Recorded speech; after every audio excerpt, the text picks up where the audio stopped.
we got to do a roll call vote. Let's get rid of this chat thing.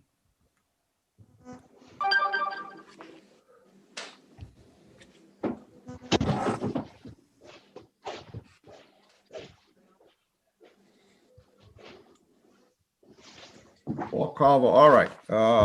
Ken Jones. Anybody see Ken here on the participant list? I haven't seen him yet, Bob. Rich Birch. Present. Katie Childs. Here. Carl Luck. Here. Jack Rabbit. Here. Jeff Viviano. Anybody see Jeff? Yeah, he's in there. He's muted. All right, let me find him and unmute him. I've just asked Jeff to unmute. Jeff? Present. Thank you, Jeff. And Jeff Viviano, Mike LaRouche, our associate member. Here. And I'm Bob Pease. I'm here. Could someone reach out to Ken and see if he's going to join us? Thanks. Any announcements from, let's see, has anybody got their hand up right now? Dave McDonald has his hand up. Ken said he's trying to log in. He's having issues. Oh. Yeah, I don't know if we've ever had a Zoom meeting with this many people.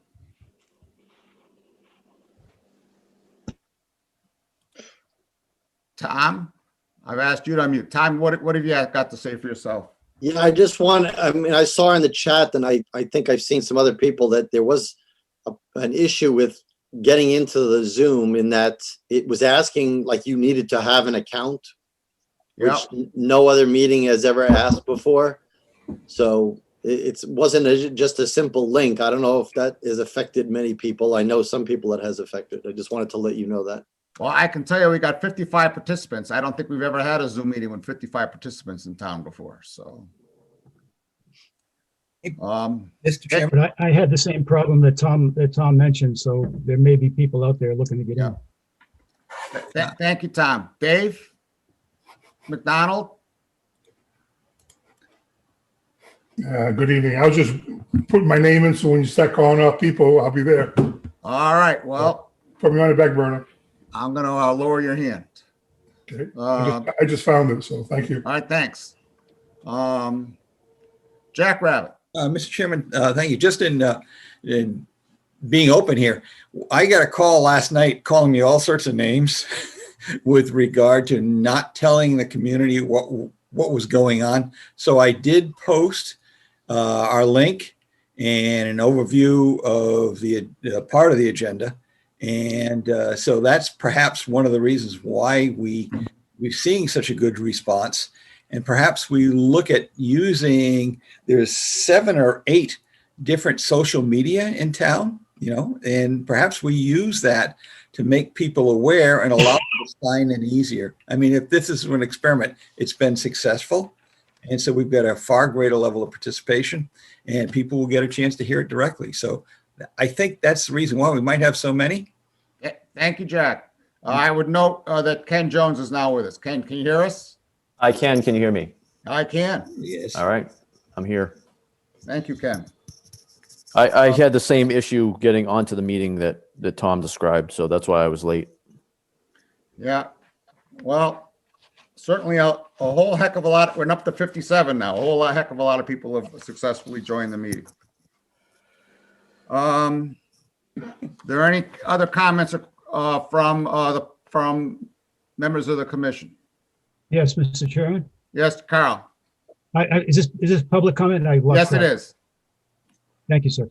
I'd like to, I want to make sure that the public understands there's been some confusion that the 3-minute limit only applies to public comment, not to the hearing portion of the meeting. I assume that the process for the hearing will be decided by yourself, the chair, and expect that, everyone will be fully heard. I'll be making a speech about, with 55 people, I'll definitely be making a speech about, please limit the length of your remarks, Carl. I understood. I also would like to request, it's been advised that since my actual public comment relates to the hearing, I would like to be able to make that comment once the hearing is open, Okie or dokie. at least once we get to the agenda item. There any comments from members of the public? Any public comment from members of the public that's not related to the hearings tonight? If so, please raise your hand and I'll call on you and unmute you. Otherwise, we're going to go on to approval of minutes.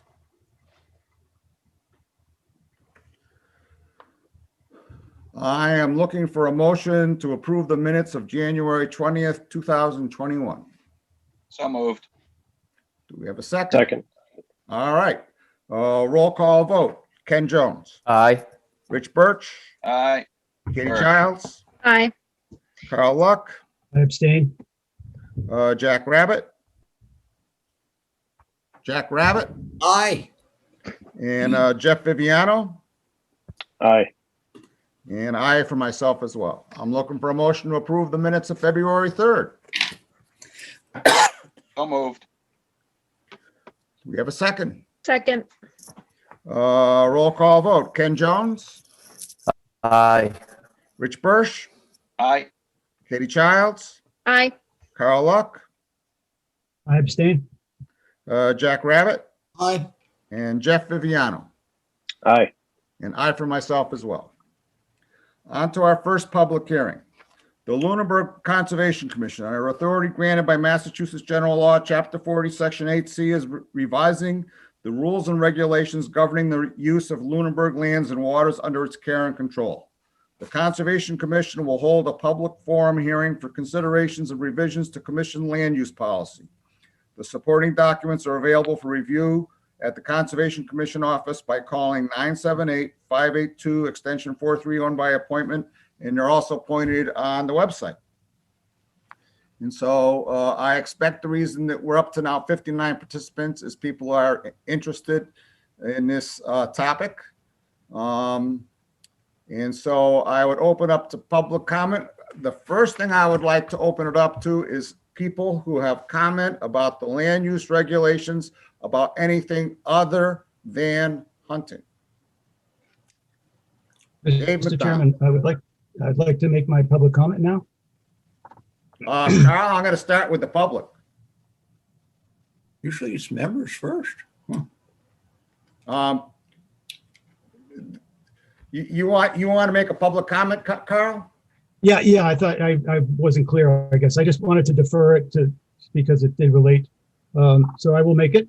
I'm not directly involved in the social media activity regarding the Conservation Commission's proposal to increase the conservation land open to firearm hunting from 10% of our properties to nearly 30%. This represents a 300% increase in conservation property for the roughly 2.5% of our population that have hunting licenses. I'm aware of opinions being expressed and have personally listened to or read the over 50 comments and emails that have been sent directly to the commission. Over 80% of these inputs are not in favor of this change. Why this significant change in the use of our conservation land is being made, and why now, in the middle of a pandemic, are the key questions that will hopefully be addressed here tonight. One recurring sentiment that bothers me as a commissioner is that the Conservation Commission is the comments that Conservation Commission is trying to sneak something by the residents. I do not believe this is true, but can't deny that there appears to be some resistance to making information readily available to the public. This misconception would seem to be supported by the fact that several members of the public have unsuccessfully requested information relative to this change. I myself have requested several times in public meetings that more information be provided via the hearing advertisement and on the conservation webpage. These requests, including posting what the proposed changes are and making the roughly 50 emails from the residents available to the public. These have not been acted on. In frustration, I sent several emails, again making these requests and writing to our chair and conservation administrator that would seem to have fallen on deaf ears. Mr. Merrill, I would like these emails currently in your possession to be entered into the public record. They were sent on February 7th, 9th, 10th, and 12th. Although it's getting increasingly hard to defend the commission against accusations of lack of openness in the process, I believe tonight is an opportunity for us, the commission, to show that we do not only want the public to have all information, but that we sincerely want to hear their concerns and will take them into account in our deliberations and actions on this matter. I look forward to hearing all concerns and suggestions from both public and commissioners.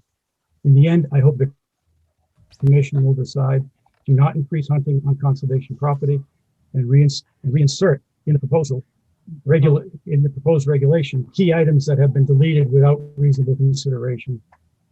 If not, I may be making a motion to postpone any changes to the current regulation until we are past the pandemic and people feel safe to actively participate in town government in person. Thank you, Mr. Chairman. Thank you, Carl. I'm still looking. Are there any other statements from members of the public? Jack Rabbit. From the public, I could be going both ways, Bob. Okay. All right. Which, as you might have seen, hopefully you opened it, but I don't know how, we've had a few hours. I put together a slide deck as a result of going through, I think, 7 or 8 different strings of questions from people and attempted to gather as much information, and I have sources to it, as possible to answer a lot of the questions that perhaps some of these members who have joined us tonight might have, and we might be able to answer it with data, hard data and locations. This presentation package, I will send, Bob, I've sent you a couple, but I understand it's last moment. I would also be asking permission to have that package posted such that members outside of this meeting who have not had a chance to address it could go through it. It's pretty self-explanatory. And if the Conservation Commission would be willing to give me about 10 to 15 minutes, no more than that, you can cut me off, turn off my mic, and I can share all the data that is relevant to the questions that have been asked during this stream of questions. And I have been talking to a lot of people who've been calling and writing and everything else to gain information. And honestly, it's a little bit of a reflection of, this is a complex issue. It really is. There's so many moving parts, and it's understandable how members may not necessarily, or the community may not understand all the issues that are moving at this particular time in regard to the laws. I've tried to hit on very quickly, and with your permission, I would ask that I have that time to share that information with the members and the community. Jack, tonight's meeting, the intent of tonight's meeting is to take and hear from the public. Yes. And I said at the outset that I first wanted to hear from people who had comments about the revised regulations other than hunting. And that's where I want to go next. Right. And all of these are specifically related to the comments that they've been making on the different websites. So if you... Thank you, Jack. Thank you. Any other commission members have anything to say before I ask for members' input from the public on things about the regulations other than hunting? Seeing none, I'm going to call first on Ken Chenis. I'm going to ask him to unmute. Hi, Bob. Can you hear me? I can. Hi. Sorry. Yeah, I was a little confused. My first question was, I thought we were talking about non-hunting issues first, and everything so far has been about hunting. So anyway, I'm here as a, not necessarily a representative, but as a landowner that abuts conservation land, and I'm here speaking on behalf of snowmobiling on the conservation land. I think, as you know, the Lunenburg Snow Riders have been a pretty good land steward with all the conservation land in town. We do a tremendous amount of maintenance on all the trails, not just for snowmobiling, but for all the many uses that they have, be it whatever the use. horseback riding, mountain biking, snowmobiling, horseshoeing, cross-country skiing, whatnot. And so I wanted to speak and say that I, for one, and of course, this land goes right through my backyard as well. And I for one, very much support conservation changing the regulations such that we do not have to ask explicit permission each year for access to use the snowmobiles on the marked trails on the conservation land, and only, have to go and get newly registered trails submitted for approval. I think it would, streamline our operations, and it would just make it a lot easier if we all just acknowledge the fact that the marked snowmobile trails as approved by conservation are good for snowmobile use year after year without having to go through any special approval process. Anything else, Ken? Nope, that's all I had to say. Thank you very much. Thank you, Ken. I'm going to call next on Lynn Mann. Hi. Ken, thank you very much for that. I just met Ken a couple of days ago out on the trails, and I really appreciate everything that the snow riders do to maintain the trails in the wintertime. There's a lot of people who use them, and so that's very helpful, and I would support and echo what he just said. The other thing that I wanted to ask the Conservation Commission is that there was a clause in the previous land use policy about having a trail stewardship team made up of members of the community. And it looks to me like that's not there in the same way. And I was wondering what the intent was, or, if you could explain that and maybe what you're thinking about in terms of going forward. Just briefly, we've had that, right. It has said that since 2011. There's been zero action on developing trail stewardship teams since 2011. In that time, the Lunenburg Snow Riders have done a tremendous amount of work, and other people have done a tremendous amount of work, but mostly the Lunenburg Snow Riders to maintain and improve trails.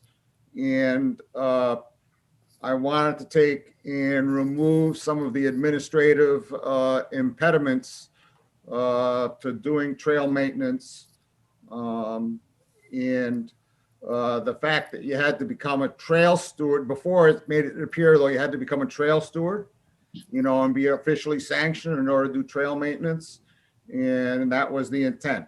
Okay, that makes sense, Bob. I guess what I was thinking is, whether there were projects that the Conservation Commission might have in mind that members of the public could help with, as a. And Lynn? Yeah. And within a month, we will have a trails website up and running, and we'll be communicating with the public about trail projects and stuff like that through the trails website and through social media. Great. Thank you very much. Is that it, Lynn?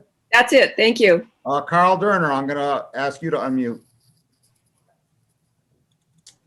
Okay. Yeah, thank you very much. My name is Carl Durner. I live at 291 Sunset Lane in town. I just wanted to verify that one of the land use changes suggested is the ability to carry firearms, irrespective of any hunting intention, but to carry firearms onto conservation land. Is that going to be a topic of conversation this evening on the agenda? I am opposed to such change if it is in fact being considered. And I sent, my wife and I actually both sent emails today to LCC stating that. But I'd like to know if that's subject to further discussion tonight.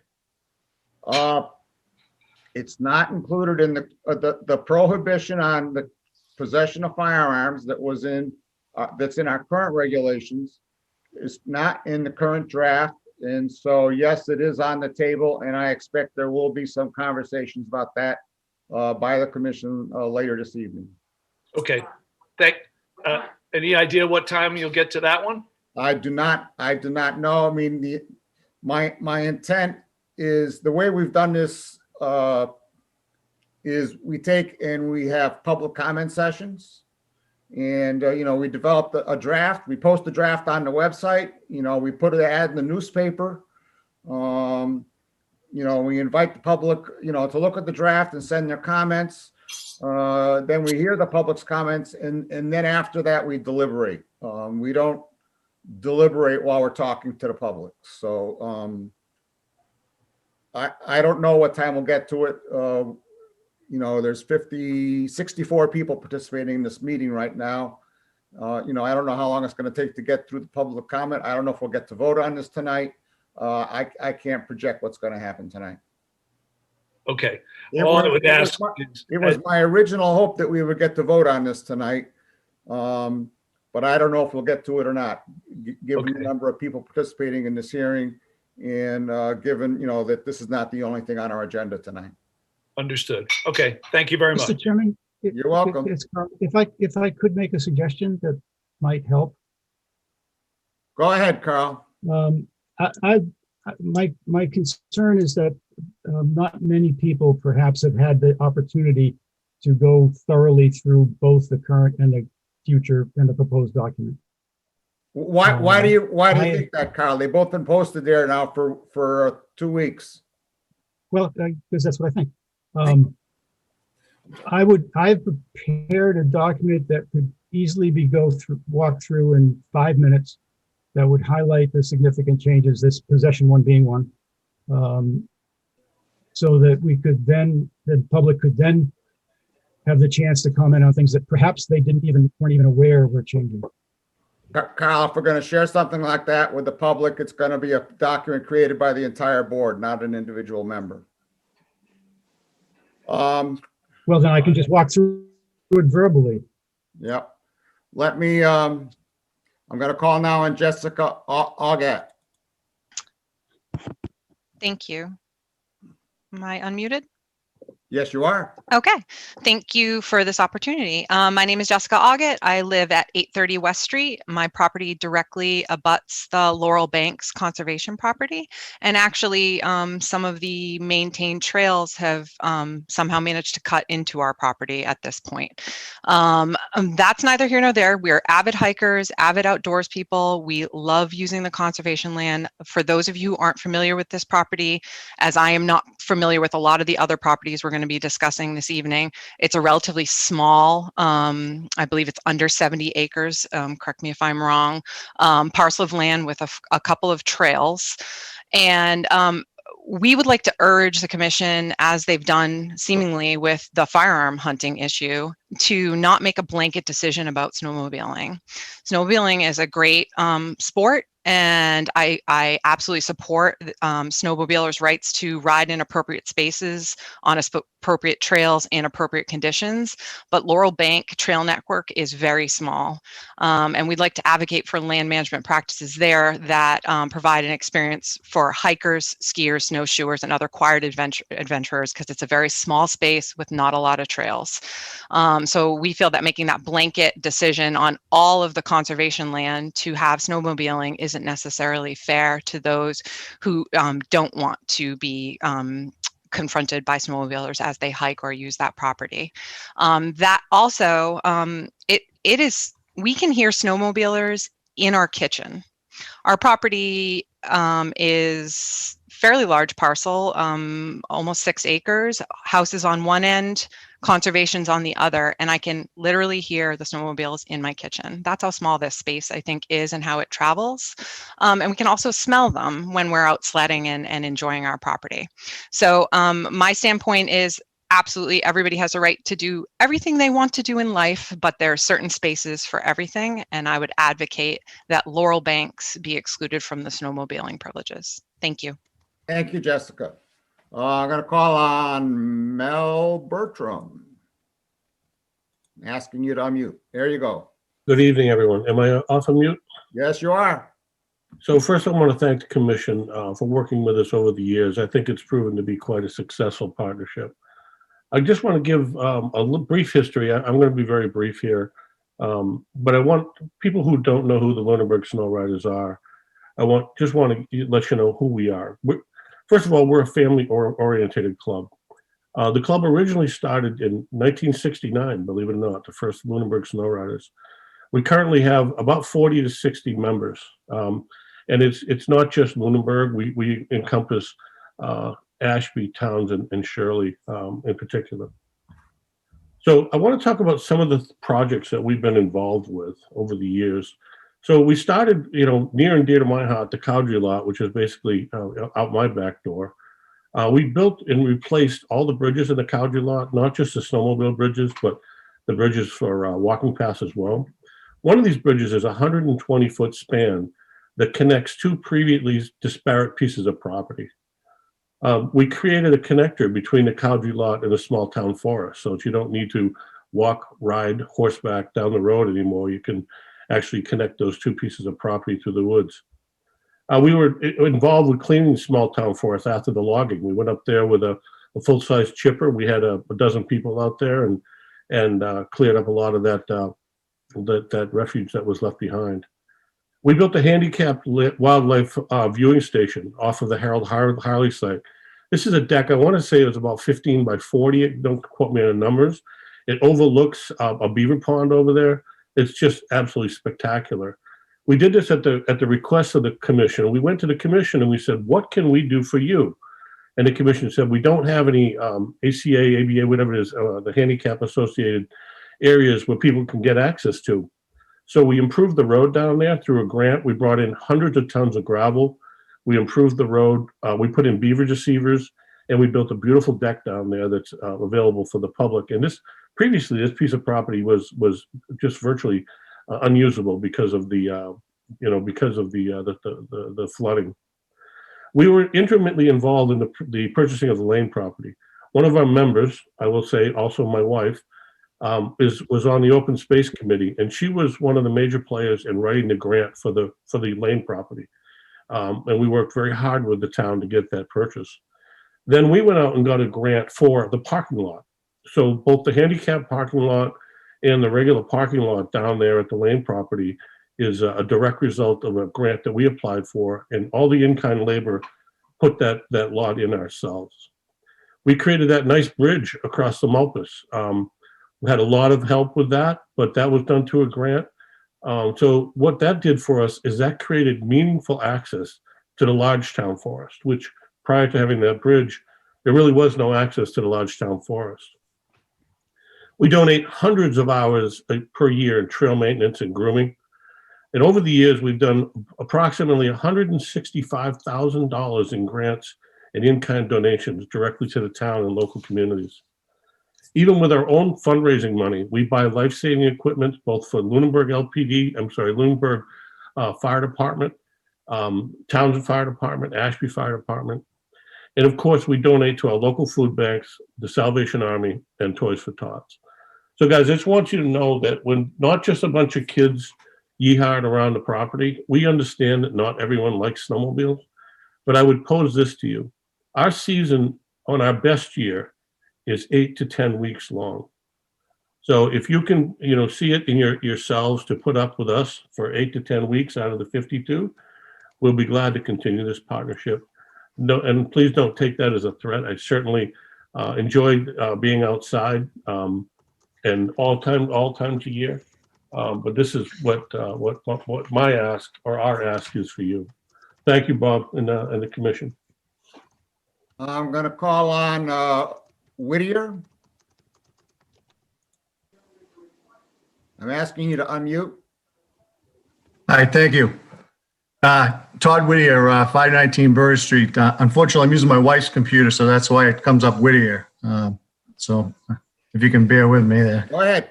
I'm a licensed hunter on 519 Burr Street, and I just have a couple of questions. I don't know if you want to hear from me now or I prefer you wait. I said we were going to wait. Okay. To hear about hunting, and I prefer that you, if we take your now, I'd be. Okay, yeah, that just opens up the floodgates. Okay, I got you. All right, but we're happy to take your questions, but I know the way this. I have a feeling I know the way this meeting is going to go, and so I want to get the people who are here for something other than hunting. Okay, that's fine. Any other comments or questions or remarks about anything other than hunting? Here goes. All right. So now anybody who wants to make a comment about hunting, please raise your hand. We're going to first call on Barbara Cook. That's Crook. Crook, sorry. That's quite all right. I, for one, would appreciate hearing I don't have a comment yet. I mean, I've made a whole lot of comments so far. But I would appreciate hearing the rationale for this change. That's not something that I have run across yet. And I've watched a couple of meetings, and it might help me understand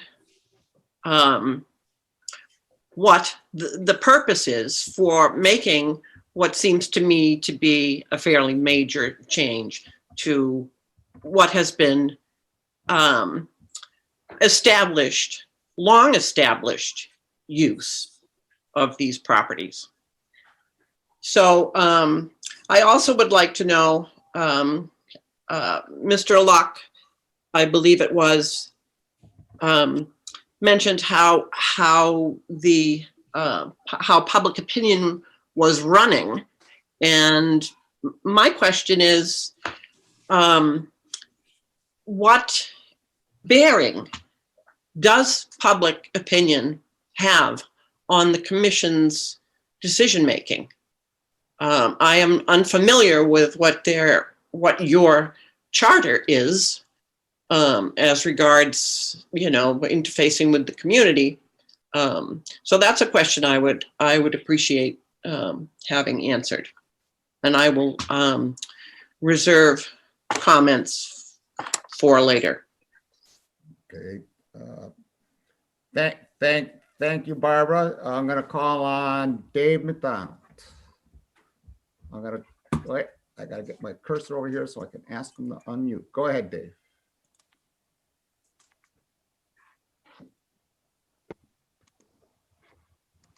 Good evening, Mr. Chair. Yep. First of all, I just want to thank you, your members of the commission. I also want to thank the snow riders. Mr. Bertram, you did a nice job on those trailers, and thank you for everything you guys do for the city. One of the things I was asking today is, I wasn't even going to call in, but I have been watching over the last few weeks, and there's a couple of concerns I have. And one of them is, this went from one end to the spectrum to the other. And one of the problems that I have was, well, first of all, when we start talking about the Second Amendment, I don't think that has any bearing, any reason to be even talking about here during this presentation. I have a family that I'm very proud of. We are a Gold Star family. We have my nephews, my brothers all serve the military, all serve police. They are correction officers. We're very proud of the republic that we live in, America. So Second Amendment means is very strong to me. The other thing is that we're looking at something that I do not hunt. Never been a hunter, never will hunt. But that's me. But that doesn't give the right, and I'm talking about the rights of people in town who pay taxes, who pay for this property, the right to hunt. Hunting's been around since the beginning of time. It's part of life. Now, I do agree with your conservation committee on going to a few of the areas. I think that's a great compromise, especially one of them named Hunting Hill. I mean, it's hard for me to believe that we can't hunt on some of these properties. So I am so for what's right. Now, you're going to get a lot of people here tonight giving their opinions, and I'm one. But I think my opinion would be, or my recommendation is what is right with the state of Massachusetts. The Conservation Commission is in charge of, or the stewards of our land. And there was an article in today's paper, which I saw from a former selectman saying that they lost trust if we vote to have hunting on these properties. Well, I feel the opposite. I feel that I've been bamboozled if that property was never used to the fullest extent of the law in Massachusetts. So if Massachusetts has guidelines and safety guidelines, I'm all for that. Again, we all live in the same town. We're all pay taxes. And I know you have some people say, if you want to hunt, go somewhere else. Why? Why do we have to tell our citizens to go somewhere else to hunt? It doesn't make sense. So, Mr. Chair, through you, I'd just like to say to the commissioners who have voted on it, that good choice. I think it was a very good choice. To the other members who are mixing it up and bringing in things that have nothing to do with this, please pay attention to what the people want tonight. And Mr. Chair, that's all I have. And again, thank you for your time. Thank you, Dave. I'm going to call again on Whittier. Thank you. Oh, I don't know if I'm unmuted there. Can you give your name and address again, please? Yeah, it's Todd Whittier, 519 Bird Street. So I'm concerned about the hunting. I've been a hunter since the 8th grade. I've taken the hunter safety class. My children are all hunters. They've all attended hunter safety classes. I was raised hunting. I'm a bow hunter here in Massachusetts. I've been successful down here on 519 Burr Street. I hunt the Burr Street Conservation Land bow hunting.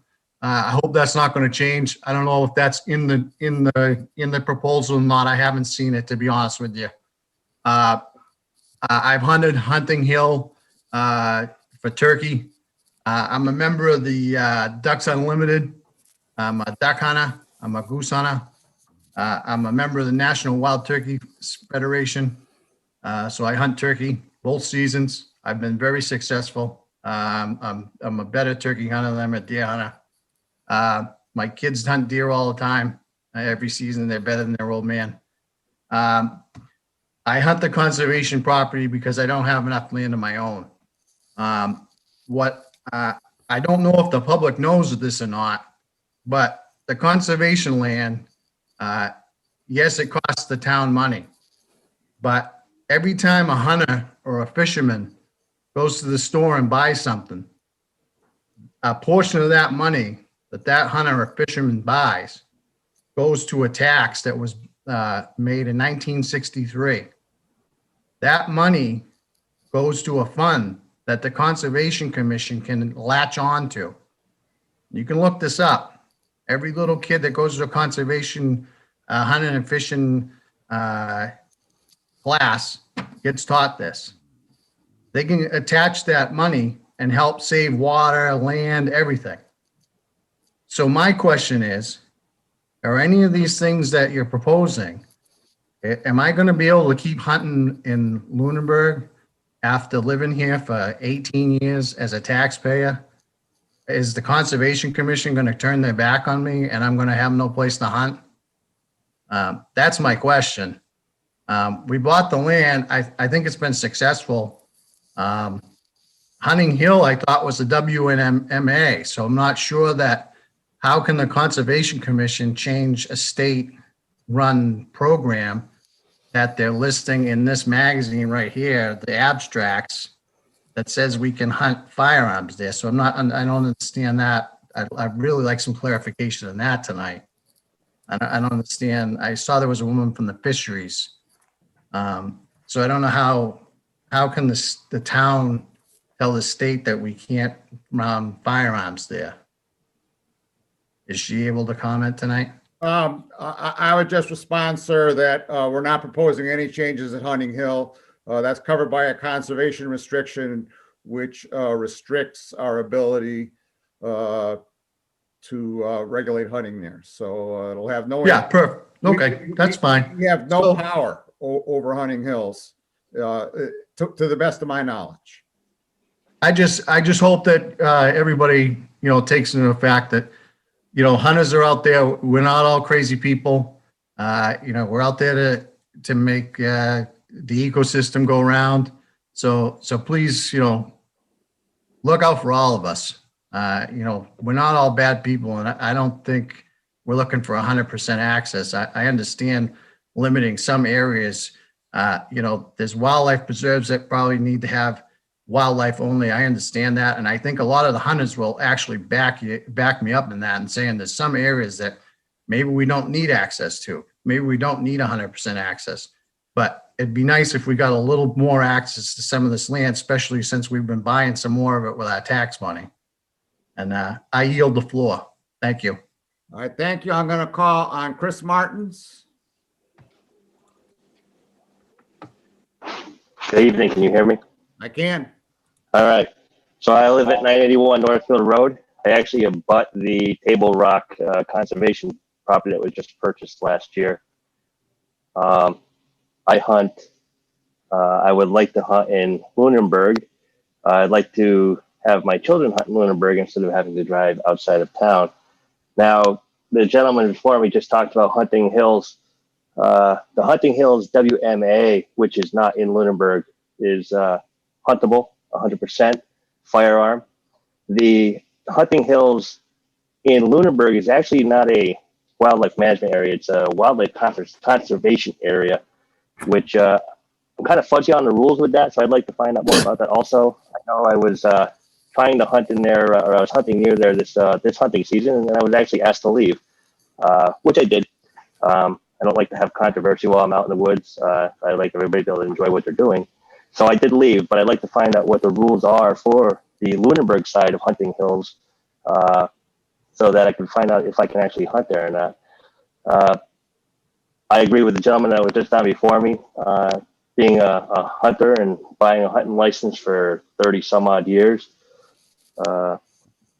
I pay into a fund that helps the town buy the conservation land, and I pay taxes in the town to help buy the conservation land. I actually voted and got a lot of people involved in voting to buy the Table Rock area, which I can still do. I think conservation land is great, but the word conservation doesn't just mean to protect the trees. Conservation also means that you have to keep up with the conservation of the animals that are on the land. The deer herd in Massachusetts is at the all-time high. According to the Mass Fish and Wildlife, the deer herd in Massachusetts is over 95,000 strong. The deer, usually you have deer that are somewhere between 8 and 10 deer per square mile. Right now in this area in Massachusetts, we're up to close to 20 to 30 deer per square mile, according to the Mass Fish and Wildlife. And if we don't continue to conserve the deer herd, cull the deer herd, they will eventually damage the conservation land that we're so trying to protect. That's happened out at the Quabbin Reservoir, where they now allow hunting on certain lottery permits because the deer were killing the land. And I believe it also happens now at the Blue Hills out in Boston, where they've just allowed hunting this year to cull the deer herd because the deer herd was killing the land. They eat all the foliage, and then the land starts to erode. So that's all I have to say, and I appreciate being able to talk to you fine people tonight. Thank you. Thank you. Peter Beardboard is next. Peter? Peter? Can you hear me? I can't hear you. Could you give me your name and address? Good evening. My name is Peter Beardmore. I live at 282 Pleasant Street.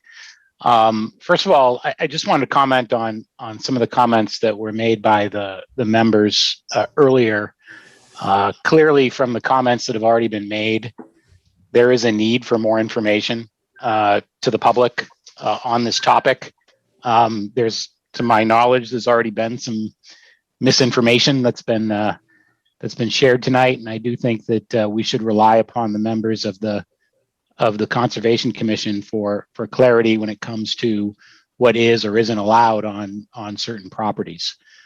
So to whatever extent that you can do that to educate, perhaps before making decisions or making things clear, I personally would certainly appreciate that. Secondly, I did submit a letter several weeks ago on this topic, and I'm not exactly sure the letter of the open meeting law issues, but I do believe that since that letter was circulated to the members of this commission, along with 50 odd other letters, that those letters should be made public at your earliest opportunity. If anybody has any clarification in terms of what exactly the regulations are in that regard, I would be interested to hear that. Because I do think that public comment is obviously important, not just the people that comment here live tonight, but also the people that have submitted public comments in writing to this board. I'm a member of the Finance Committee. I'm speaking on my own behalf, but I recall 2 agenda items last year when we heard about the proposal to acquire the then Saliba Brothers property, which is now, I believe, known as Table Rock or the Northwest property. I understand that it's that's principally the change that we're looking at tonight.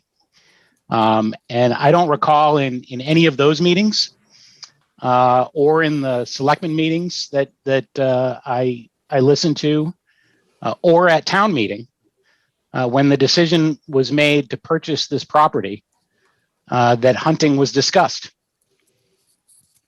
We discussed the passive use of the space, which I understand has a broad definition. We discussed the continuity of the Townsend State Forest. We discussed parking. We discussed potential uses for the space across the street. We never discussed hunting. And in my lifetime, and I've lived in Lunenburg for most of my life, I spent my childhood here and most of my adult years, firearm hunting has not been allowed on conservation property. So as we have gone and acquired conservation property over the course of my lifetime, and we've acquired quite a bit of it, it never occurred to me when voting to make those acquisitions that firearm hunting would be part of the use of that land. Now, I'm not opposed to hunting. I'm not opposed to firearms when they're handled correctly and safely. But I am opposed to people who are using conservation property that may find themselves unwilling to use it or using it in a way that they might be fearful while they're out there. And that's principally my objection. I think that when we bought that land, we bought it for 12 months of use. Families ought to be able to hike out there between dawn and dusk, 12 months a year, without fear of firearms being discharged in their area. And I don't doubt the safety of the hunters that are here tonight or any other hunter in Lunenburg. But I would call your attention to an incident that occurred not too long ago when a sitting vice president of the United States, surrounded by a security detail, all of whom were firearms experts, and a lifelong hunter, shot another man in the face with a shotgun. Accidents do happen.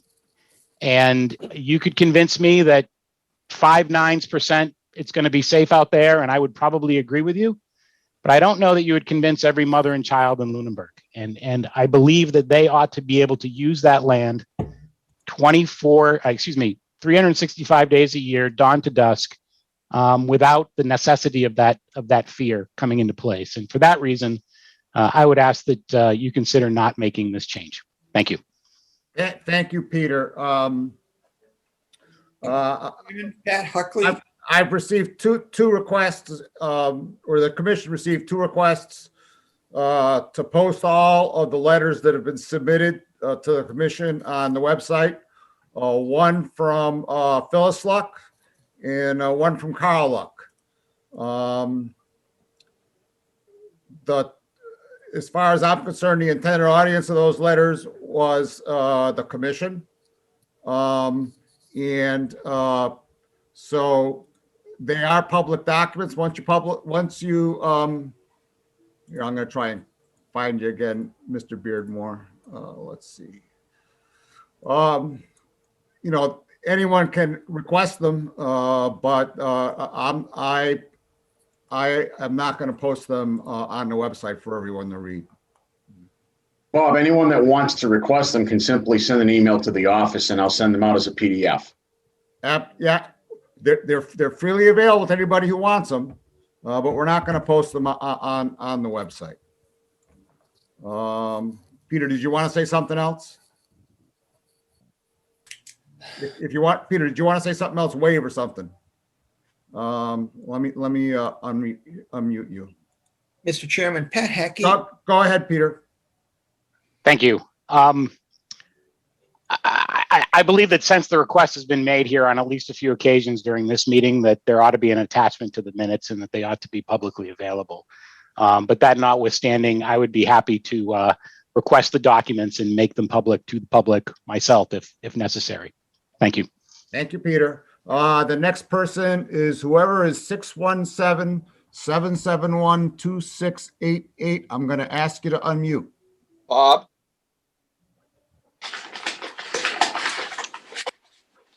Bob, if I might for a second interject. Go ahead.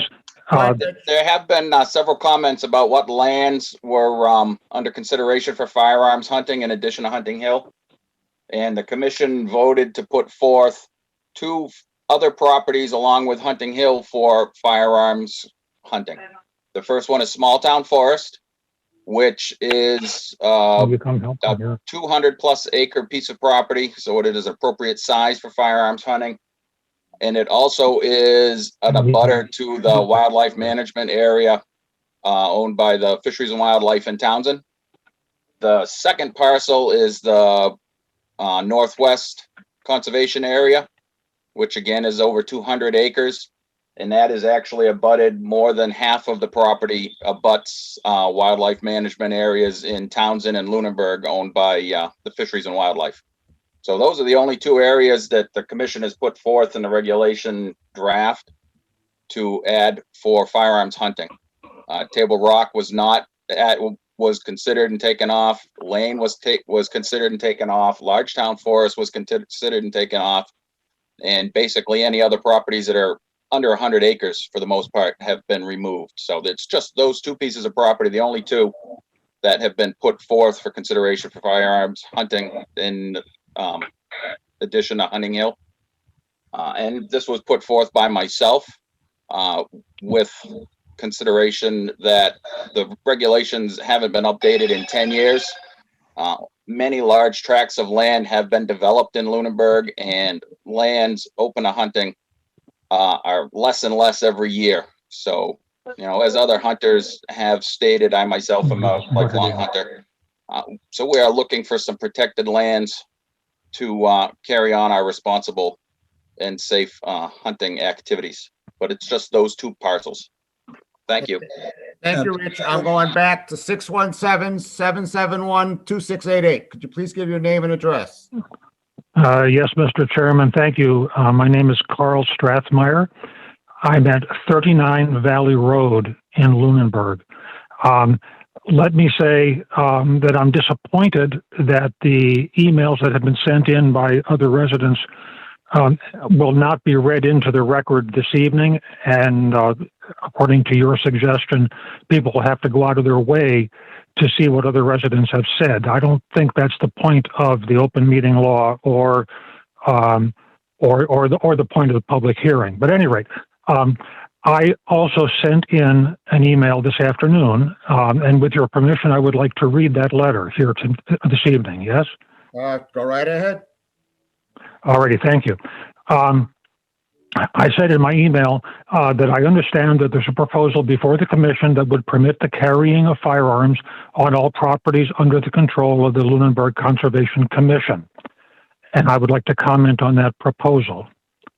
My home is near several conservation properties.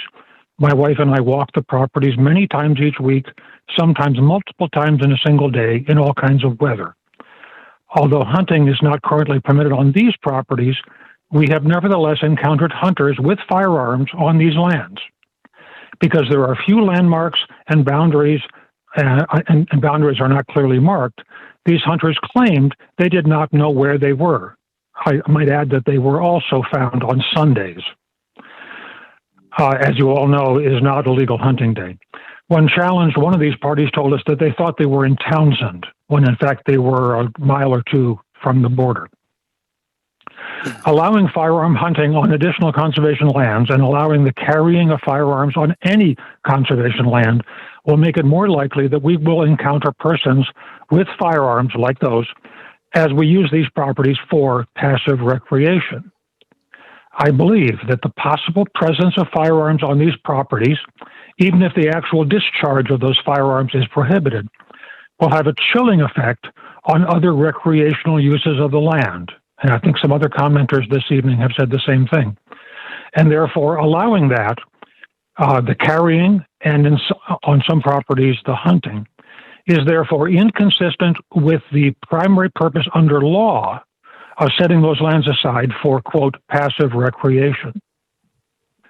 I point out that we already dress ourselves and our dog in hunter safety orange during the fall deer season before we venture onto conservation properties, because we know that the occasional hunter may inadvertently trespass into areas where hunting and carrying is not allowed.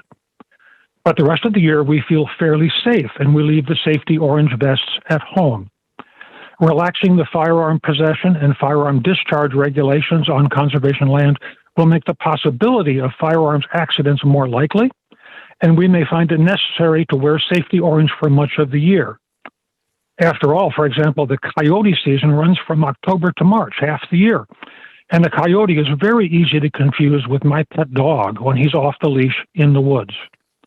That seems like an unfair burden to place on people like ourselves who are simply trying to use this conservation property for its designated primary purpose of passive recreation. There may be other unintended consequences from relaxing these regulations. For example, if folks know, the state reservation on Mount Wachusett allows hunting, but it posts notices at every trailhead warning hikers that hunting is permitted on the reservation. And will the Conservation Commission promise to do the same? It's also inevitable that expanding the regulations on carrying and hunting will create a correspondingly greater management and enforcement burden. After all, there will be more firearms in the woods, more likelihood of violation of firearms regulations, and a greater likelihood of firearms accidents. Will that burden fall on local residents, my neighbors, the commission, the Lunenburg Police Department, the EMTs, who?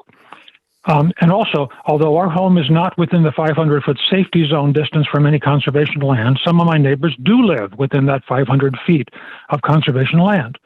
If hunting regulations are relaxed, is it their responsibility to enter conservation lands and post notices alerting hunters that they are within the 500-foot radius of a nearby residence?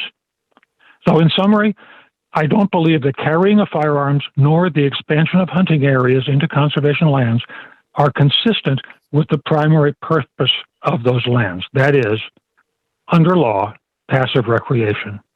Thank you, Mr. Chairman. Thank you. We're going to call on Katie Adams.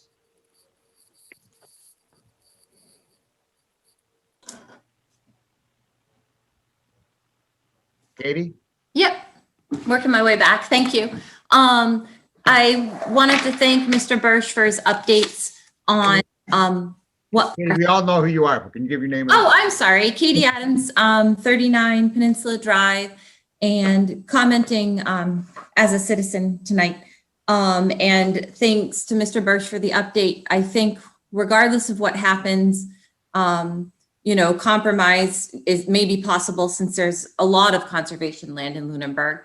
And I became alarmed when I heard that the lane was involved because I had just gone there with my children and a group of nephews, probably about 10 kids, and they run in different directions and they're there to have fun and explore. And the idea of doing that amongst hunting grounds just doesn't settle well, even if it is, considered safe or there's not really, any statistical evidence that we'd be in danger. It just doesn't feel right. And as was mentioned earlier, now more than ever, people have sought to use these recreational spaces to go out, be distant, relax, feel at peace. And no matter what the statistics say, if the citizens don't feel at peace when they're on hunting grounds, then they've lost something in the process. So I just wanted to give my personal opinion that especially the heavily trafficked areas like the lane just don't seem like a good fit for hunting, simply because when we look at the conservation land belonging to the citizens of the town, where is there the most benefit for the most people? And what might benefit a very small percentage of hunters may be a disadvantage to a very large amount of people out recreating in other ways. And so as you go forward, I would not allow hunting on conservation land if I had to decide, but that as its own that on its own, I think limiting it or being highly careful to where it's allowed would be the best compromise. I think it was said by an earlier speaker, the intent of people when these lands were purchased wasn't involved with the idea of hunting. So I think that's important to keep in mind. And then, like I had already said, I think the most benefit for the most people should be the concept that runs through the commission's mind when they think about what to allow in regards to hunting. Thank you. Thank you, Katie. Mr. Chairman, Pat Huckey has been attempting to raise her hand, but it's not registering on your system. She's the folks with the Department of He's with the Division of Fisheries and Wildlife. Yeah. And Pat, if you can hear, if you look at the bottom of the participant list, or on if you move your cursor to the bottom of the screen, you might see a reactions thing. It may be in the reactions thing to raise your hand, or it may be at the bottom of the participant list. It should be one of two places, depending upon what version of Zoom you're running. I'm now going to call on Lisa Gratz. I'm sorry about your last name.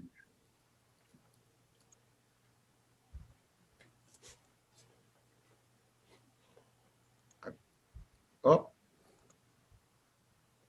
can you unmute yourself, Lisa? I'm going to push ask to unmute right now.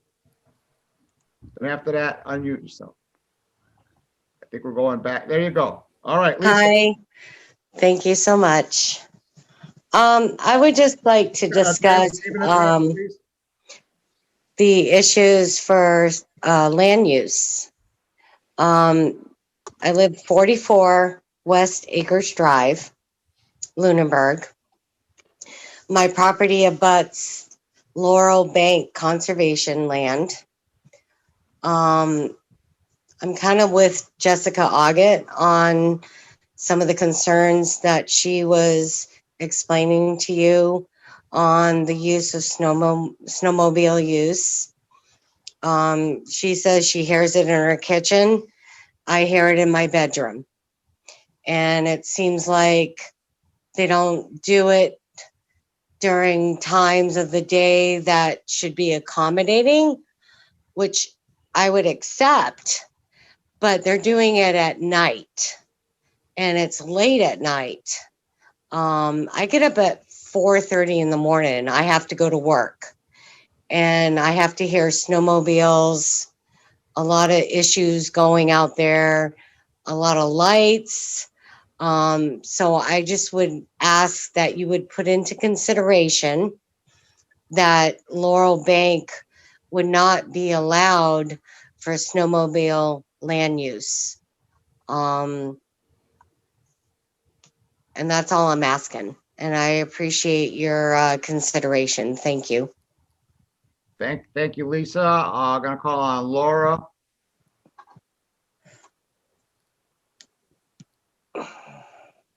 Go ahead, Laura. Hi, Laura Bowsam, Robs Hill Road.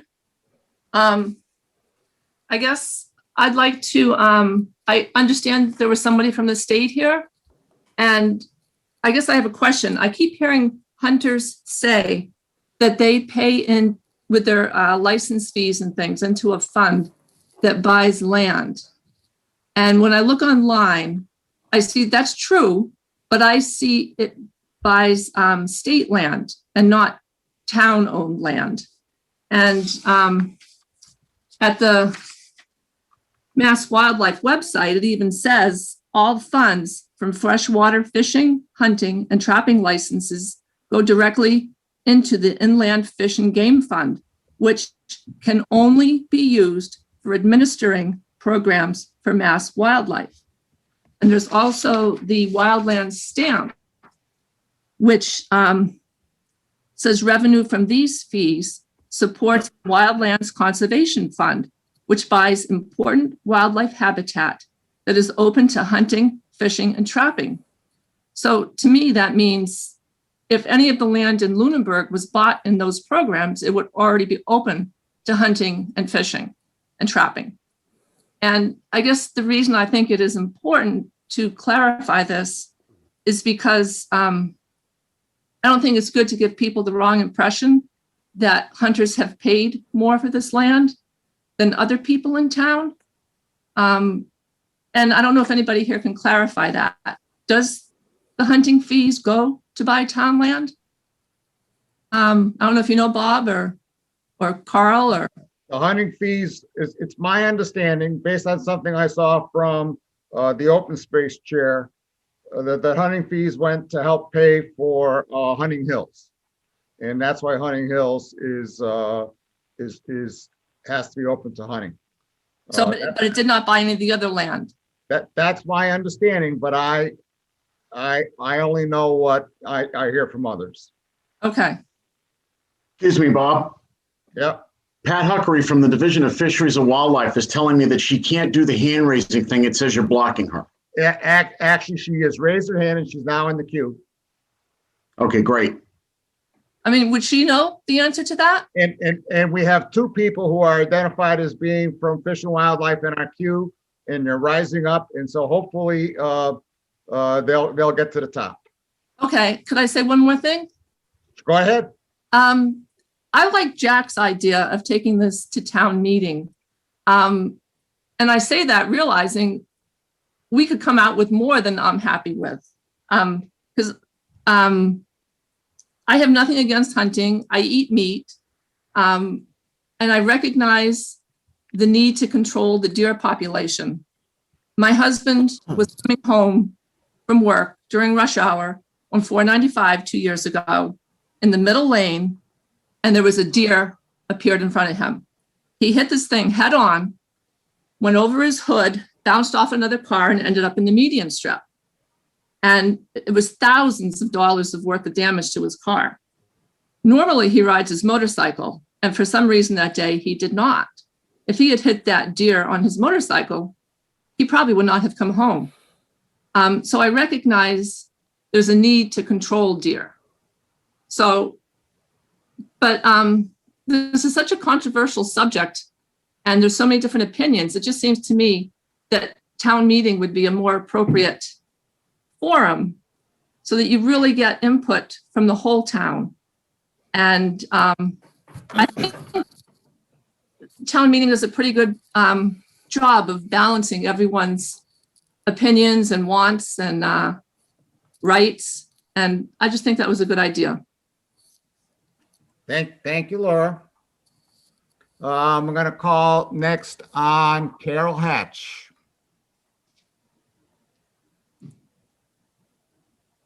Carol, I'm going to click on ask you to unmute right now. Gotcha. All right, there you go. Hi, everyone. Carol Hatch, 41 Hilltop Lane, Lunenburg, Mass. I have two items. One, I'm a mother. I'm a hiker. I own a dog. And I'm also married to a hunter. And I truly do believe, he's waving behind me, I truly do believe that some kind of compromise can be worked out. I understand in the, 11 or 12 years that we've been married, we have had many, many discussions about guns and gun controls. And one of the things I've got him to understand is that it's not all based on a logical discussion, because there is a fear. And I too, as a former school teacher, you know, I have some of my own issues. I've also spent a lot of time with hunters and gun owners since I married them, and have the utmost respect for their sense of safety. And yes, I too know accidents can happen, but I truly believe there can be a compromise here, and that nobody from either side should just be having a knee-jerk reaction, whether pro or con. My other concern is that it seems like we're mixing up the subject of hunting with carrying firearms. I have a license to carry, and if I felt the need to carry on conservation land when I was walking with my dog, I should have that right. I believe I don't, unless there's a law that says you can't carry a firearm on conservation land. I'm not aware of that. So I think, I'd like that, if anybody knows the answer to that, and B, if that right does exist, then we need to separate the discussion. Thank you.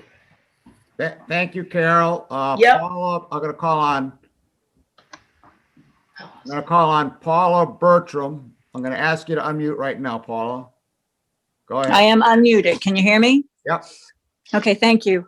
I have a couple things that I want to say. When I initially heard about hunting, I have grandchildren that regularly play in the Cowdrey lot. I constantly walk in the Cowdrey lot on a daily basis. But then I heard about the compromise of some area being dedicated to hunting and some areas not.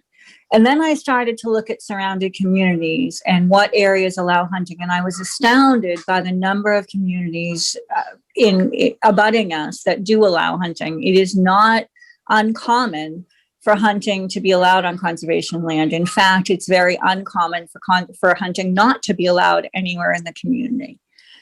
So I think that there can be a compromise, and I think that the Conservation Commission is working diligently to make sure that all interests are protected. I would argue that trying to send that to, I would send it to town meeting is against the legislature, and it's against the powers and duties of the Conservation Commission. Conservation land is under the care and custody of the Conservation Commission, and that's where the decision should lie. You are stewards of the land, and I think that means that you're going to make the best decision. And I think that that's where the decision should be made. And I also want to clear up something about passive recreation. Passive recreation, I have been a member of the Open Space Committee. I've been a member of the Land Acquisition Group, and I'm currently on the Planning Board. I'm speaking tonight as a citizen. But passive recreation is defined as any organized sport. So, you can't have a football field on conservation land. You can't have a baseball field on conservation land, but passive recreation certainly includes hunting. And if you look at any of the conservation land, as I said, in many areas, hunting is allowed. It is not against the law. And in fact, the law is incorrectly quoted. I've heard people say that passive recreation eliminates snowmobiling. That is not correct. So I just want to clear up what passive recreation is in accordance with Mass General Law. Finally, I want to address the snowmobiling. I apologize. I came onto this call late, but I just want to point out that the Lunenburg snow riders have literally spent hundreds upon hundreds of hours dedicating themselves to making sure that trails are clear, not only the trails that are snowmobile trails, but trails that are used for many other purposes. And so to talk about eliminating that use, I think would do a disservice to the club who spent many years and many hours doing an incredible amount of work and has brought in an incredible amount of work in grants to the community, and been able to do some really fantastic things like the lane parking lot, the multi-use bridge. But when you talk about eliminating snowmobiling, that has been allowed actually since the 1970s. You're talking about eliminating the use by one of the most active stewards of conservation land. So thank you. Thank you, Paula. I don't know if we've called on Jane Duvall yet. I'm going to ask you to unmute. Jane? Go ahead, Jane. Good morning, good evening. Hi, thank you so much. My name is Jane Duvall, and I live at 298 Memphis Road, or I could even say Town Forest is my address. The Town Forest basically is directly across the street from our driveway. My mailbox is 5 feet within the parking area, so obviously I have some concerns about the selective or the compromise. I know nothing about hunting, or did not know anything about hunting. I had no opinion of hunting until the past month, when I've done a lot of research trying to understand the issues and be fair about looking at both sides and making decisions. Because to me, it's very personal. It's going to make a major change in my life if they open up small town forest. In terms of a lot of unanswered questions about parking, about oversight, compliance. Is the EPO own the protection of that land? Are they going to be the ones that we would call if we had issues? I think there's a lot of unanswered questions. I will say that in hindsight, I've grown an appreciation for hunting. I understand its need, and I don't have anything against hunters. I know a lot of people think the compromise is a good idea, but I guess probably it's a good idea if it's not the area that you seem to frequent. But I know that in small town forests, it's got a very narrow entrance. Milpas Road is heavily used by horse riders, mothers and grandmothers, baby carriages, kids riding their bikes. I mean, it's a neighborhood that's very busy. And so I think there's still, to me, a lot of unanswered questions regarding the need to expand. I know I'm hearing that the small town forest, connects to the Townsend forest or whatever, but I don't know if that's been clear, if it does it without going over private land or it doesn't connect directly. I haven't understood the need and what changes to expect if this should pass. Because I know Huntington Hill isn't widely used. There might be 2 or 3 cars up there, I'm told. So if people aren't using Huntington Hill and we open these lots up, is the expectation that people will be using small town forest? And obviously that's what my focus is, because I don't know much about the other piece. More. I mean, what are we going to do about the parking? I mean, we lived through a clearing 2 years ago, and we didn't have any opposition to that because we really expected it to be an area where people would spend more time, be able to utilize it better, be neater, and we all kind of know, not pointing any fingers, but we know how that worked out. And it's very messy looking. We've been here for 38 years, and I just have concerns about the control.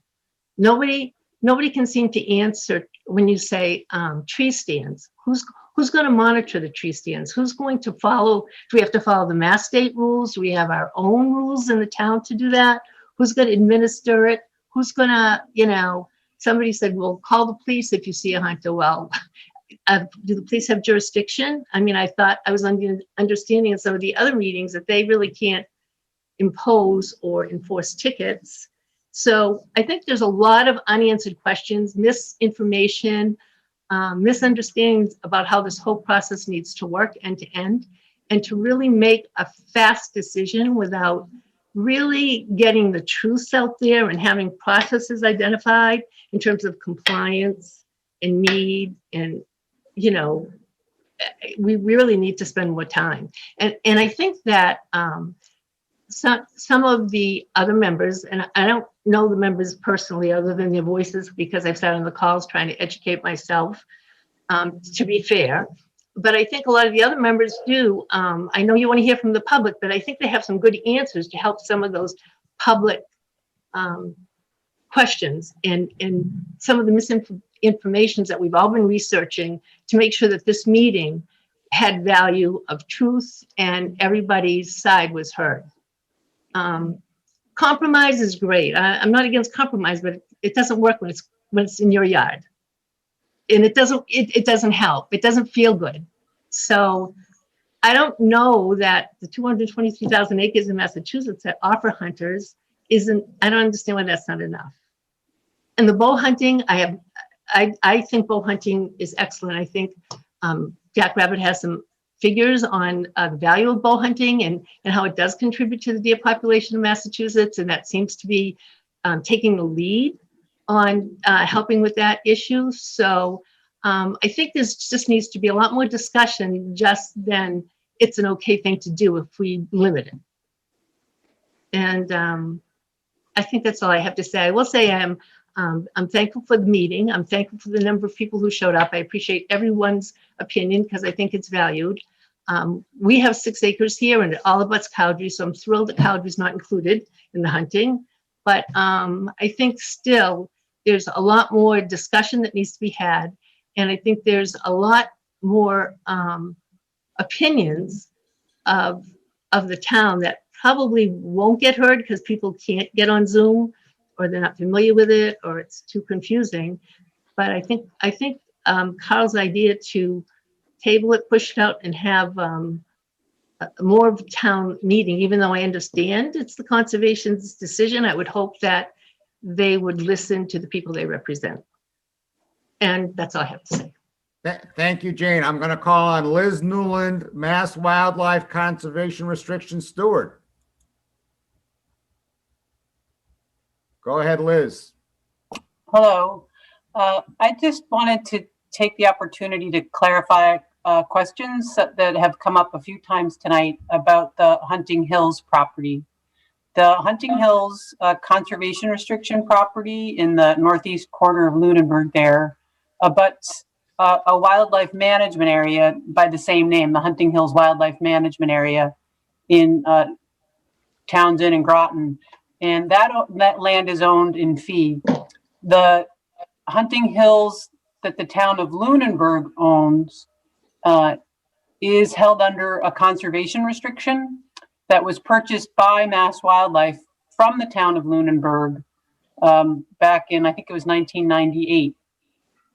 And as part of that land being placed in conservation for the benefit of fisheries and wildlife and passive recreational uses, hunting, fishing, and trapping is allowed on that property. And I believe the commission has recognized that in their proposed rules, the changes. Although I did send an email with a letter earlier today and appeal to the commission to adjust the language a little bit so that it makes it clear that it's just the wildlife conservation easement that is affected by any land use policy that the town would enact, that the wildlife management area is under the jurisdiction of the state and the Division of Fisheries and Wildlife. And I just wanted to make that point. And you sent that email earlier today? I did, yep. And you sent it, I assume, to lcc@lunenburgonline.com? Correct, I did. And I was a little concerned that it might not get through because I know that there are a lot of, with work life the way it is right now. So I also sent it to the town manager. So I just wanted to make sure that that got to you all. Yeah, I see it, Bob. It came through about 10 minutes to 1 this afternoon. All right, thank you. You're very welcome. I'm going to call on Peter Cowley. I'm going to ask you to unmute, Peter.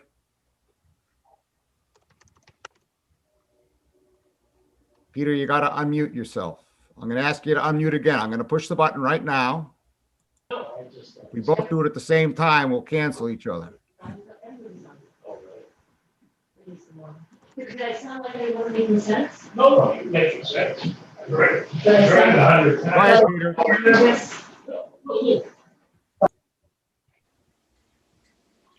Go ahead, Peter. Oh, am I unmuted? You are. Okay, thank you. Peter Cowley, 72 Peninsula. In looking at this, the GIS maps show a parcel just to the west, a town-owned parcel just to the west of Hunting Hill. And I'd like to ask, is that considered to be part of Hunting Hill for hunting? That's one question I have. And then it shows there's a private parcel between that parcel and the small town forest. And then on the west side of town, small town forest is more private property. I'd like to ask what is to keep hunters, if this is open, what is to keep hunters from trespassing on the private property? Is it going to be flagged? Also, are there going to be some kind of notices alerting people that it would be open to firearm hunting? I think there's a concern for the respect of private property owners here that ought to be considered. I do understand the need to thin the deer herd.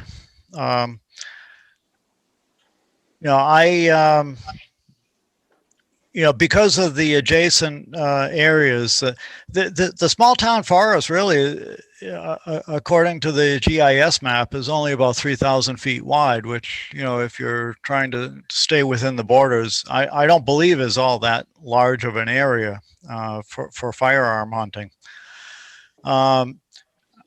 I think this area is used by a lot of other taxpayers besides hunters. And I'm just not feeling like this is the right parcel to use. And I also do believe that this should be in town meeting. Now, I also, because of the being used by a lot of other users who walk and bike like myself, it's concerning to me that the coyote season is such a long season because you can use rifles for that. And so on the basis of the private property adjoining this and the wide use of this by for other uses, I'd like to just state my opposition to this and that it should be part of town meeting. That's all. Thank you. Thank you, Peter. I'm going to call on Pat Huckery, Department of Fish and Wildlife. I'm going to push ask to unmute right now, so you should be able to unmute, Pat. Thanks, Bob. Can you hear me? Can. Great. Well, my name is Pat Huckery. I'm the Northeast District Manager at the Division of Fisheries and Wildlife, and I manage the Hunting Hill Wildlife Conservation Easement property, and so I'm very familiar with Lunenburg. Spend a lot of time there. They're going back probably about 20 people now. I hope I remember what it is that I wanted to say. I'll do my best. Liz Newlands, who's also from the Division of Fisheries and Wildlife, she covered the question about hunting at the Hunting Hills Wildlife Conservation Easement. But there was another question. It was a great question, and I think it was by Barbara or Laura Bosom, and she was asking about, how lands are purchased and if federal monies were used to purchase or state monies were used to purchase your conservation lands. And it certainly may be the case, I don't know, but I'm sure Lunenburg has taken advantage of this thing called the Massachusetts Land Grant, which is offered through the Division of Conservation Services. And there's also a federal land and water conservation grant, which pays for 50% of a conservation land acquisition. So whether you have purchased any of your properties with those lands, one of the requirements is that they are to be open for passive recreation to the public. And in that definition at Conservation Services, that includes hunting. Oh, I'm sorry. One more thing. No one has brought this up, but I think I've read it a couple different places, and it has to do with, it's a hunting safety matter. And there have been statements that that hunting is unsafe, and they point to Bolton Flats Wildlife Management Area. I don't know if the commission has probably heard of this. And so I did a little homework on that and checked with the Office of Law Enforcement. And there have been no reports from Bolton Flats Wildlife Management Area, no incidents or accidents during the time period of hunting accidents during the time period of 2007 to 2020. So I just wanted to clear the record on that one. And also point out that Bolton Flats is very different because there's pheasant hunting there. You guys are not going to have pheasant hunting on your properties. And pheasant hunting is very popular on Bolton Flats. It happens in the fall. And then the rest of the year, it's pretty darn quiet down there. I live in Bolton. I go there all the time. So that's all I had on my list, Bob. There may be something else that somebody wanted me to answer. Oh, it's been very helpful. I forgot, but we can catch up with that later. Thank you. I'm trying to call on people who haven't spoken before. I'm going to call on Michelle Taylor. I'm going to ask you to unmute right now, Michelle. Hi, can you hear me? This is Yeah. Michelle Taylor, 257 Howard Street. I came into the meeting late, so I might have missed a couple things, but I did want to thank the commission for their listening to the public from the beginning and reducing the properties down from 4 to 2. I do appreciate that, and I think part of it was because you learned that maybe that specifically the Lane property had a lot of use. And I want to point out that there's a residential development going in for the right next to the northwest forest that you're also proposing. So that's 122 houses that are proposed to go in with potential families and children who will be right next. It'll be right behind their property. So I just wanted to know if you took that into consideration.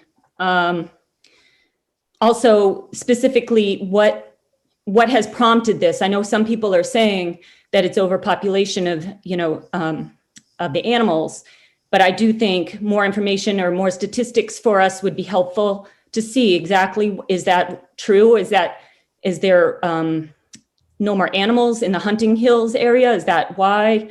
So, I have questions that I would like answered. Someone else brought up signage, and I agree with that.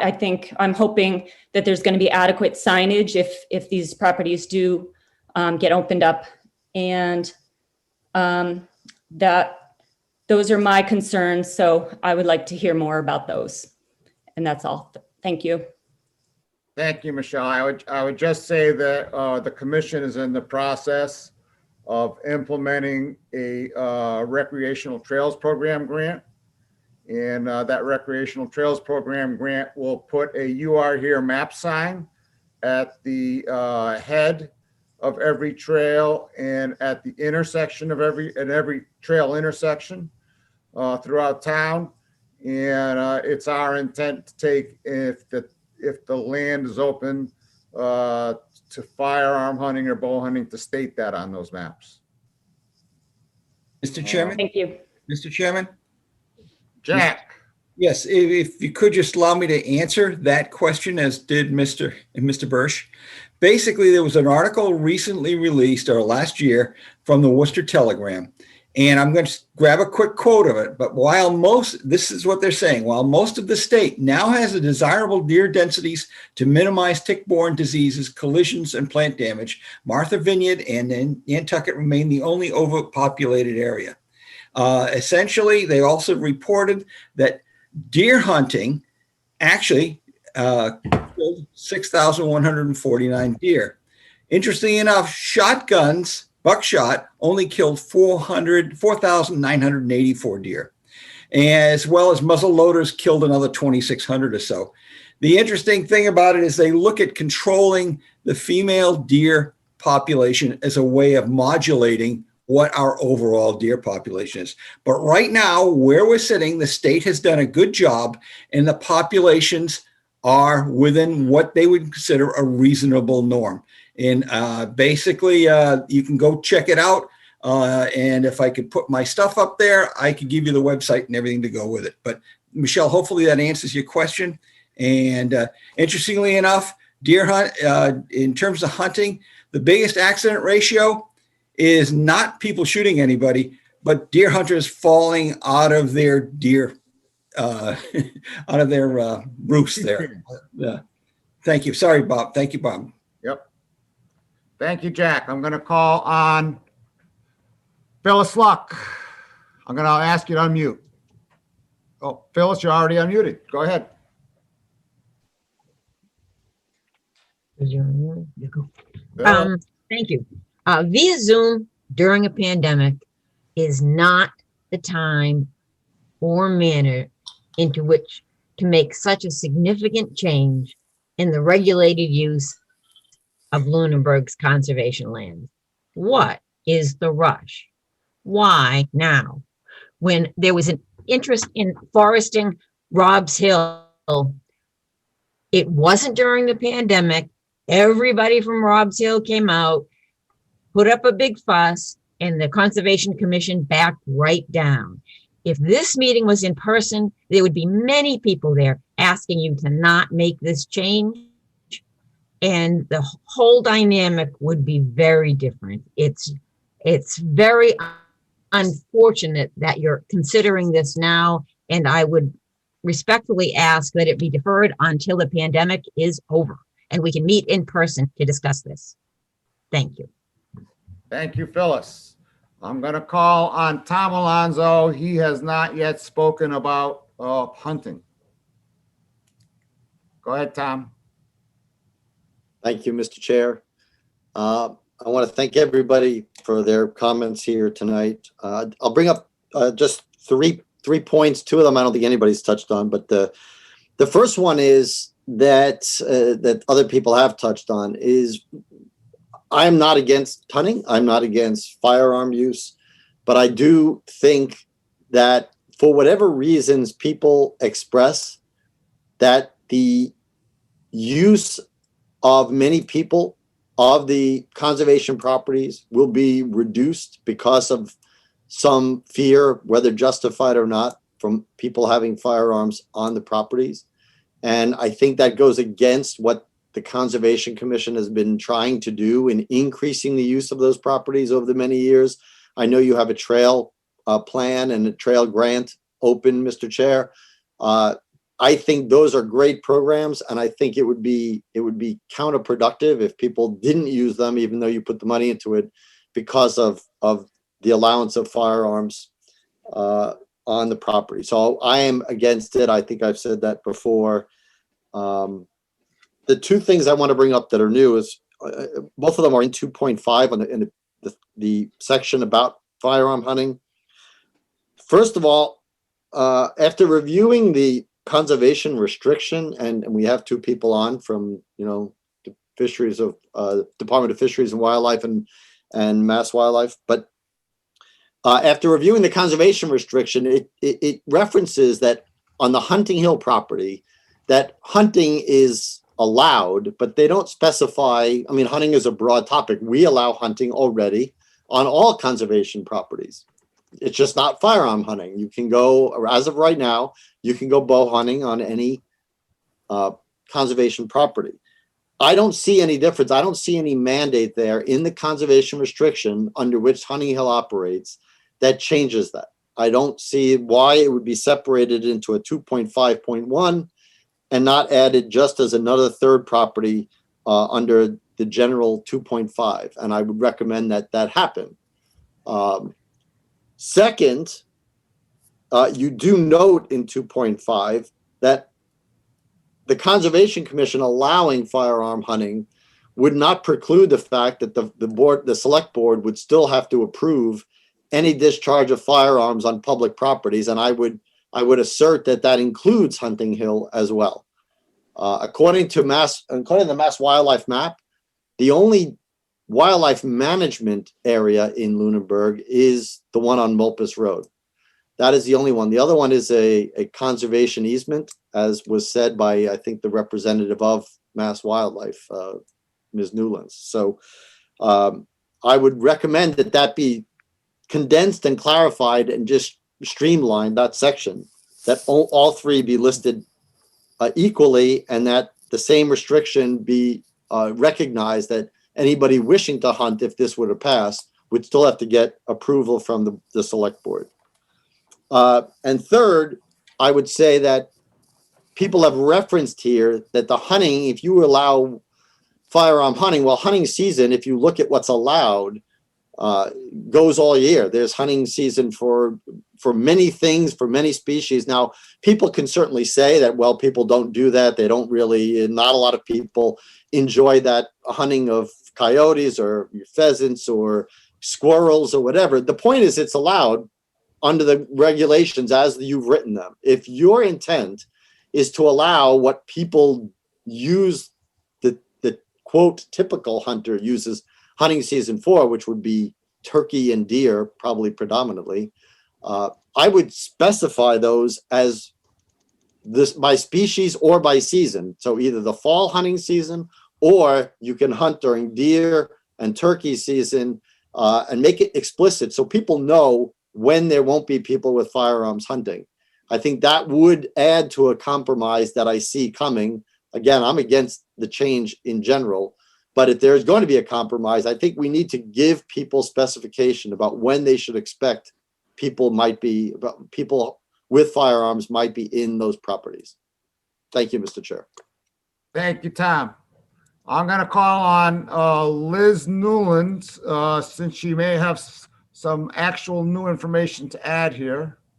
Go ahead, Liz. Sure. I just want to respond to Mr. Alonso's question about the use of firearms specifically in the conservation restriction. And if there were to be any limitations on hunting at the Hunting Hills Conservation Restriction, it would state that in the document. And there are no limitations to hunting. So it would be hunting to the fullest extent of the law as applied and enforced under Massachusetts general law. So I think you had asked if the commission decided to just allow for bow hunting, if the intent was for the conservation restriction to just allow for bow hunting, that limitation would have been stated in the conservation restriction. That negotiation would have taken place during the time that Mass Wildlife was working with the town of Lunenburg to protect this land for hunting, fishing, and trapping. And thank you, Mr. Chair, if I may follow up with Ms. Newland. So does that mean that the bylaw that the town has, that the selectmen would have to approve any discharge of firearms on public property, that would exclude, in your opinion, would that exclude this property as well? I believe it would, yes, because the intent was for the property to be open to hunting, fishing, and trapping. And again, there are no limitations in the conservation restriction for hunting. Thank you. Yeah. Thank you both. It looks off. We have someone who hasn't spoken before, Sarah Martucci. I'm going to ask you. I'm sorry, I butchered your last name. Go ahead, Susanna. Susanna, go ahead. Hi, yes, thank you very much for the opportunity to speak. What's your name and address? My name is Susanna Marcucci, and I'm at 245 Sunny Hill Road. And I just want to echo what Phyllis said earlier. I just think there's been a lack of transparency with this process. I've only been in Lunenburg about a year and have found it difficult in general just to find my way around sort of how things work here. And I feel that this is such a monumental and big change that there needs to be more public conversation about this, more community engagement and education, frankly. I think in general, I am opposed to having additional conservation land where firearms are used, but it's hard for me to even have an educated opinion because I'm having trouble even finding where these lands are. There aren't good maps for me to look at. So I'm, was talking to my partner and wondering, okay, is this where I take our kids hiking or not? I'm not sure. It's just confusing and it's a big decision. And I think there needs to be more transparency and community education and discussion. And if this were to go forward, I personally would not feel comfortable bringing my kids hiking where there's potential use of firearms. That's just, it makes me very, very uncomfortable, which ties into another gentleman's comment about there being decreased use of these public lands because of fears around firearms and young kids. So those would be my two comments. Thank you. Thank you. I'm going to call on Tom James. He hasn't spoken before. I'm going to ask you to unmute, Tom. And hey, Tom James, 31. I'll call it. 1 minute, Tom. I'll call on everyone eventually, but I want to get to all the people who haven't spoken before we go back, and give people second opportunities. So I'm sorry, Tom, go ahead. Thank you. It's Tom James, 31 South Row Road. And I have been pretty much confined to 31 South Row Road since the pandemic. except for getting out and walking in these town forests. And I don't want to be intimidated by guns while I'm out walking. I oppose this. Thank you. That's it. That's it. Thank you so much. Thank you for being succinct. We'll go back to, well, first of all, we'll see, Liz Newlands, did you have something else you wanted to say? You still have your hand up. Sorry about that. That's all right. We're gonna go back to Whittier. And then we'll go down the list. Whittier, I've asked you to unmute.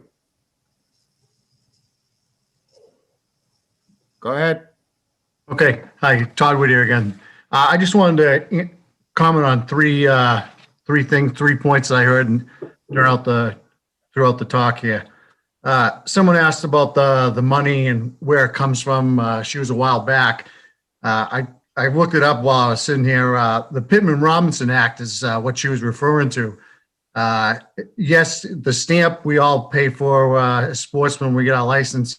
It does buy state land, yes, but on a grander scale, that act I talked about when we buy sporting goods is the Pittman-Robinson Act. And if Lunenburg Conservation Commission, and I know that I'm not right now, but maybe in the past or in the future, if it seeks grant funding from the federal government, some of that money might have come from the Pittman-Robinson Act. So what some of us were referring to throughout the talk is that money might have come from the Pittman-Robinson Act. And if they got Ducks Unlimited or National Wild Turkey Fund money, grant funding that they go after, could have been from that too. So the other thing is, one thing I wanted to talk about, I hear a lot of people asking about rules and regulations, and they keep asking questions about that. You know, every person, regardless of whether you're a hunter or not, you're a taxpayer in this great state. Swing into the air office. You can get yourself all your answers to all these questions about hunting, distances, tree stands, where they can be put, all these questions, regardless if you're going to hunt or not. It's all in this great book right here. We get them every year. Half of the questions I heard tonight asked to all you people are right in this book. It's the Bible of every good hunter. Regardless of whether you're a hunter or not, you can learn a ton by this book right here, and you can hold people accountable to it. The other thing I wanted to ask is the bow hunting that's allowed right now today going to disappear? Can anyone answer that? Not in the anything. There's nothing in the current draft regulations about that, about eliminating hunting.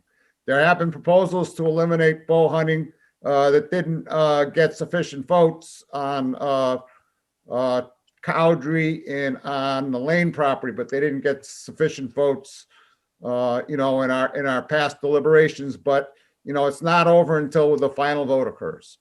And one other question, I keep hearing the Lane property. You're not talking about the lane that comes off of Route 2A up to Rob's Hill, that area? No, it's a property that was purchased by the town 3 or 4 years ago off of Holman Street. It's a beautiful spot. You should go down and look at it. Okay, thank you. I yield back. Thanks very much. Thank you very much. We're going to call on Jack Rabbit. Bob, if you would like, I've been working with a lot of the people who've been calling me, and they've been passing along information. I'll give you an example, like Jane over there smiling. There's a lot of data and a lot of questions with regard to a lot of people don't know where these properties are existing. And if I would appreciate it if you would allocate some time once all the questions are heard from the other members to let us go through and answer these particular pieces. And like I said, 10, 15 minutes. And if folks want to hear it, I can tell you all sorts of information about the demographics of the town. The fact that there's 11,400 people. Jack, I don't want to hear about the demographics of the town. Okay, you may not, but it affects the number of people who have hunting licenses. That's only 2.3% of the town. And I would like to also submit that our Conservation Commission is not representative of the responses we've been receiving with regards to complaints or comments from from our customers, that essentially, I believe it's running about 80-20 against. And we need to be sharing this information with folks. So if you'll give me time, once this is done and they want to hang on, I'll be more than happy to share all the data, because this has been contributed by a lot of different folks in town. And for that, thank you very much. I do appreciate that. Is that a deal, Mr. Chairman? Is that a deal, Mr. Chairman? Huh? I'm sorry, what? Is that a deal? Will I be allowed to speak? I'm not making any deals at this time. Okay, well, that is kind of disturbing, actually, Mr. Chairman. We'll talk about it in a minute when we're done. That's a lot of data. We'll talk about it in a minute. Okay. When we're done with public input. Barbara Crook, I'm going to call on you again. I've just asked you to unmute. Hi. I neglected to mention that I live on Mulpus Road earlier. So I'd like to also echo what I've heard about the wisdom of conducting this discussion in some other forum. I appreciate Mr. Rabbit's willingness to tell us, some basic facts. But if this were to be conducted at a town hall, or I don't know, a special town hall, could we expect to have presentations about all of these issues that have been raised, where people who have raised them, and I assume that the representative sample of people who are here will have, fellows out in the community that are wondering the same things. I am particularly interested in wildlife management. Now, I'm sure you all know that there is a school of conservation thought that says, leave the animals alone. They find nature has very efficiently,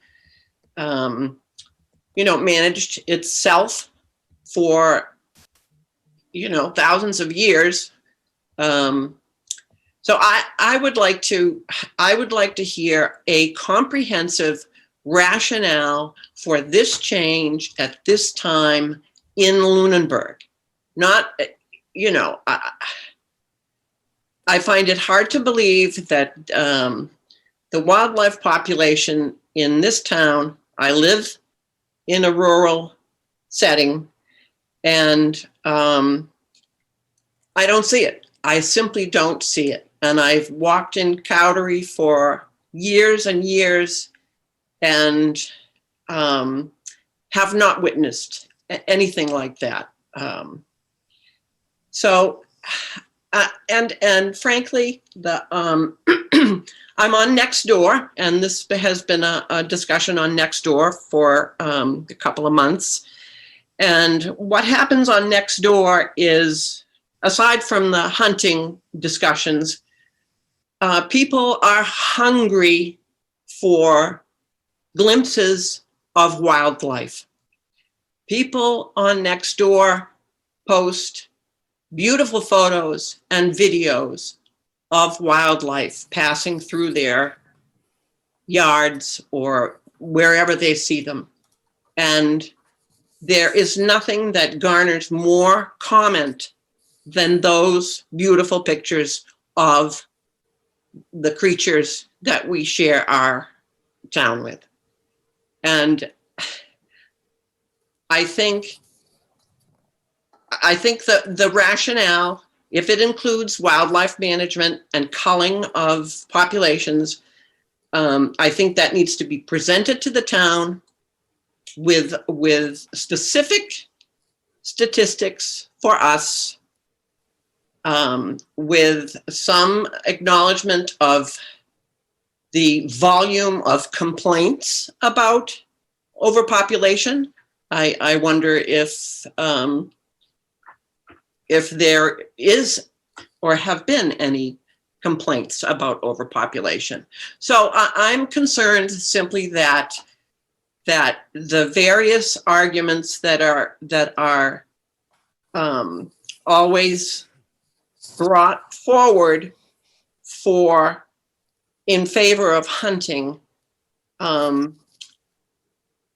not necessarily specific to this area or the lands, the smallish parcels of land that are under discussion here. So to sum up, I think it's important to the town and to all the people who are unaware that this is going on right now, to have the facts and the arguments presented to them in a organized way, not on Zoom and not being able to get their questions answered. Take this experience with all the questions that you've gotten so far and prepare to present a case to the town is my strong suggestion, because I don't think if the commission does something to make this change, I don't know what it is going to forfeit as far as the goodwill of most of the users of these conservation lands. I don't see the general benefit. Thank you, Barbara. Thank you. I'm gonna call, I was gonna call on Paula Bertram, but first I'm gonna call on Andrea Lanford. I got a message that she's been trying to raise her hand and has been unable. So Andrea, I just asked you to unmute. Go ahead, Andrea. Andrea LaFord, 53 Pleasant Street. Go ahead. My concern mainly is about shotgun season, which is the 2 weeks starting the Monday after Thanksgiving and excluding the Sunday in between and ending on the Saturday.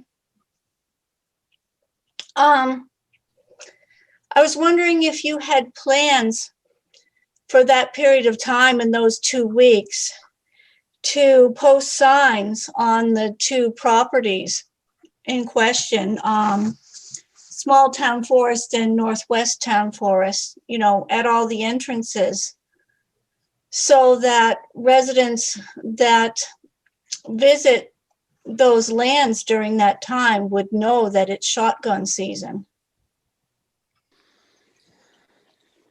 Andrea, we haven't gotten that far. Okay. Do you have anything else, Andrea?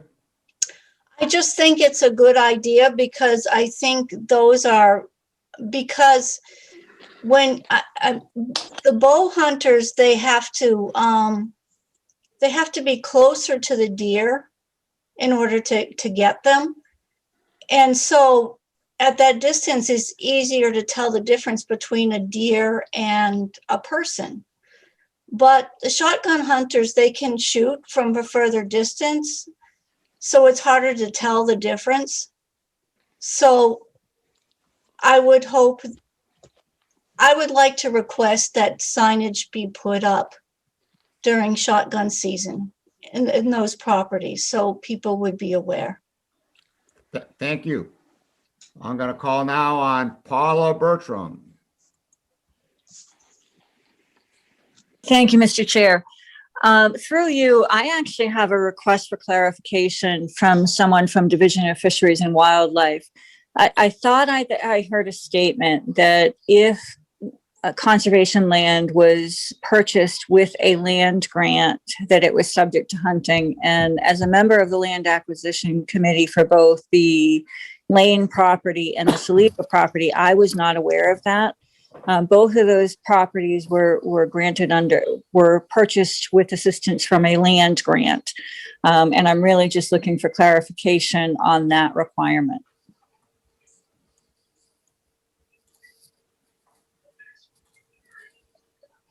And so what was the question, Paula? The question is, I thought that I heard someone from Division of Fisheries and Wildlife state that if land is acquired with assistance from a land grant, that hunting is to be allowed as part of passive recreation. That's not what she said, Paula. What she said Okay. was in the negotiation with the town over when they adopted the conservation restriction on hunting hills. If there was going to be any restriction on. No, I heard that, Bob, but I also thought that I heard that if we acquired land, I heard the hunting hill discussion and I heard Mr. Alonso's question about, is bow hunting enough to satisfy? And I heard that whole conversation, but I thought that I also heard that if we acquired land for conservation purposes with assistance from the land grant program, that hunting was to be allowed. I did not hear that, and if one of those people want to raise their hand, I'd be happy to call on them, but I don't believe that's true. But if I might, Mr. Chairman, I believe that she stated that land purchased with either the land grant funds or the water conservation funds were open to the public for passive recreation, of which hunting is a passive recreation activity. I don't think she made a definitive statement that you had to allow hunting. The lands were purchased for passive recreation. That's what I heard as well, Rich, but I thought that what I also heard was that hunting is considered under mass law as passive recreation. And that's really what I'm looking for clarification from, because many of the lands in Lunenburg have been acquired through the land grant program. And I would like to take and unmute Pat Huckery and have her address the question. Go ahead, Pat. Yeah, I did say that their federal land and water conservation grants and their land grants, and they're administered through the Massachusetts Division of Conservation Services, which is a state agency. And the criteria or the requirements of those grants is that the land be open for passive recreation to the public. And in their website, passive recreation includes hunting.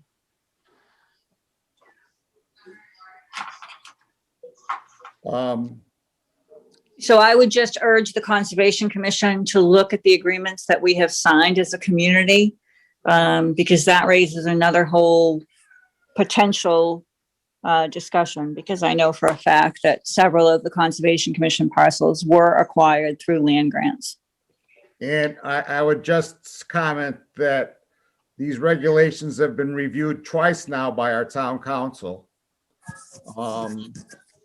who I have a lot of respect for. And he said, and he did not, he was of the opinion we had the ability to not not allow hunting. But okay, just something we'll check on it again. Okay, thank you, Mr. Chairman. Mr. Chair, through you, yeah. Did we pose the question to Pat from DFW? Is it her opinion that we cannot restrict hunting on lands that were purchased with land grant funds? I'm trying to find her so I can unmute her. She made the statement, but she kind of left it open-ended. Yep. I think she's still unmuted. Go ahead. Hi, Bob. So this is what I recommend. There is an agency called the Massachusetts Division of Conservation Services. I recommend that you find out how you purchased your lands and that you speak to Melissa Cryon and ask her what the requirements were for receiving that money. Okay. Do you know how you spell the last name? Melissa's last name? Melissa Cryon, Cryan, I believe. Yep, that's correct. Thank you. You're welcome. All right, we're gonna call on, Paul, are you done? Yes, I am. I'm trying to lower my hand. All right, Carl Luck. Thank you, Bob. Can you hear me okay? Yep. Great. Yeah, just on that last question, I think that's a good suggestion. We should follow up. I agree with you, Mr. Chairman, that council has reviewed this many times and feels secure. I also think the comments that were made regarding Hunting Hill, that if there were to be any restrictions, they would have been done in negotiation, which tells me it's negotiable. So that that council's reading that we can put restrictions on it. There's still hunting, but restricted. The biggest question that was asked very early on in the meeting, that of criticality here, is why. I have yet to hear any compelling reason why we should increase the 275 acres that are currently available to firearm hunting. As Mr. Alonso said, all of our land is available to hunting by bow, and there's 275 acres available to firearm hunting. I have yet to hear a compelling reason, or much of any reason, for why we should make this change and take 20% more of our property off the table for many people in the community who will not walk on land that is hunting year round with firearms. I'd also like to just point out, to correct a statement that was made earlier. The phrase vote has been used several times. There was no vote taken on the proposed policy. There was no vote taken on which lands would be included in this proposed policy or not. So the implication that the people that we've taken a vote is misleading at best, and I reject that, because there were no votes taken that I recall on either of the subjects that they were referenced to. The letters, the request for letters, I'm afraid that Mr. Chairman, you pretty well demonstrated the lack of desire to provide information to the community. Those are public documents. I don't think you're protecting anyone who submitted a letter from anything that they didn't expect when they provided the letter. And I, quite frankly, respectfully would say that it's not the position, not the authority of the chair to simply say what we will and will not post. I think that should be a subject for a discussion among the members, and they may well agree with you, but I don't think it's appropriate for the chairman. Well, then, Carl, you should make a motion like that during a meeting. Not email me about it between meetings and expect me to act on it if you think it's the position of the commission. I'm making a comment right now. Well, you haven't made any motions. No, I'm just saying it's inappropriate, which I've heard from you. Regarding, someone pointed out, rightfully so, that the areas around us, that there are large state and conservation areas that are available to hunters. We are, it sounds like, unique in protecting our land for people to use without the fear of hunting. And there's plenty of hunting, and I've heard no justification that we need to kill off the deer population other than what is already being actively done with bows and successfully done. There was a comment earlier. One of the people didn't seem to be aware that the current regulation includes a no possession of firearms. To make it clear to him, because he wasn't answered directly, that the current regulation does preclude, or does not allow possession of firearms on conservation land, but the one that we are about to pass is mute on that, so that it is allowed. So that's an additional significant change in my mind to people can carry guns, even if they're not allowed for hunting. The south, Mr. Chairman, point of order. The northwest area. There's a good comment made about. I would love to hear from the public that is here to comment, and not from the commission. I feel like we're going to have a chance to speak at some point, but it looks like there's quite a few people in the public that still want to speak. I'm going to give Carl a shot here. Go ahead, Carl. Yeah, I waited. I thought we had let everybody speak at least once, and I was called on.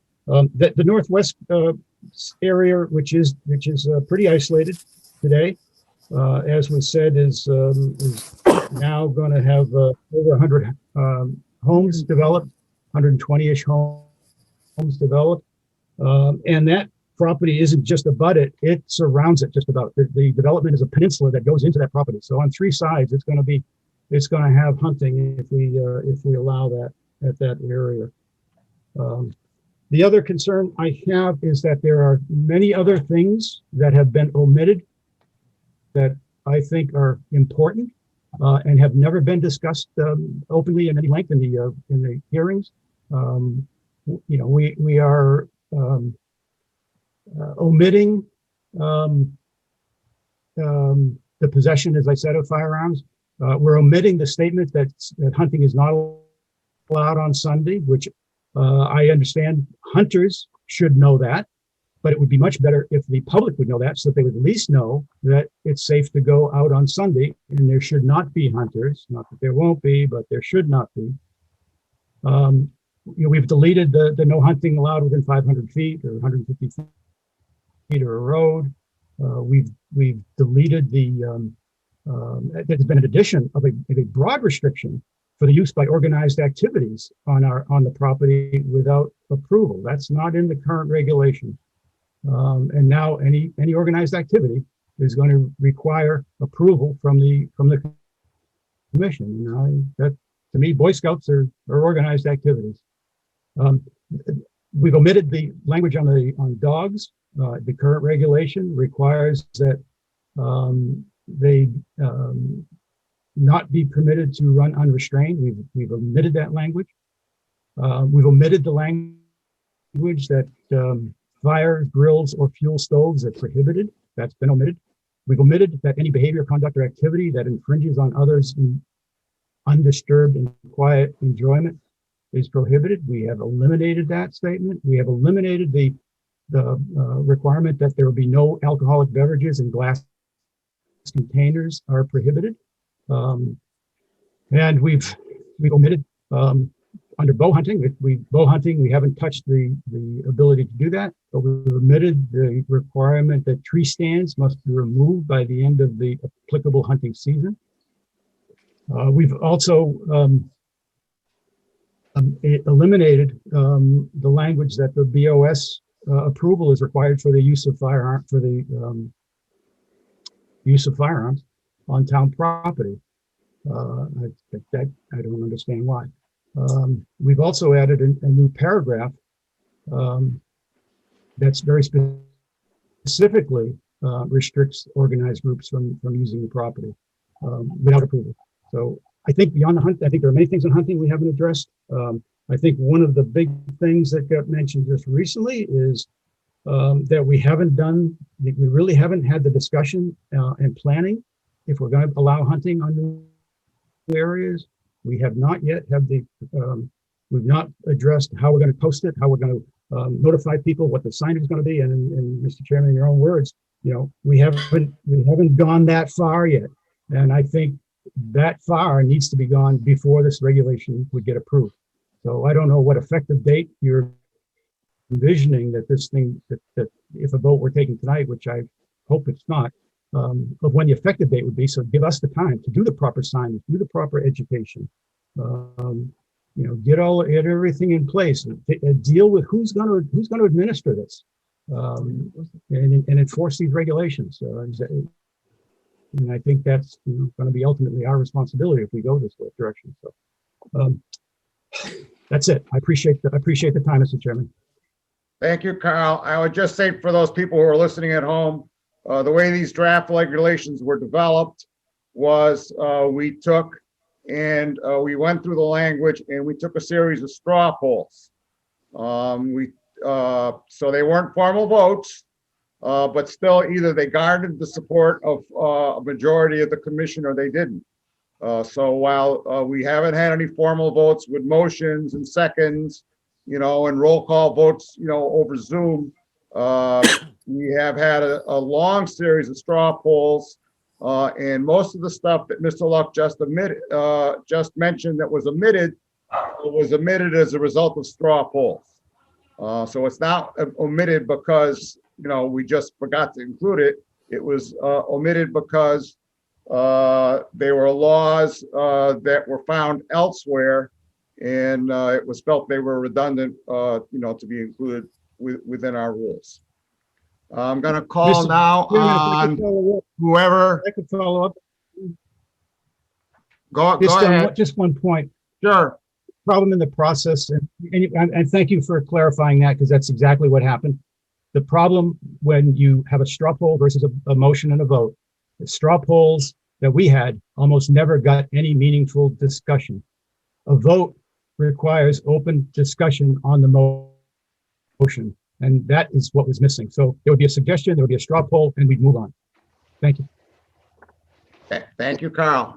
I'm going to call on 978-870-6862. I'm asking you to unmute.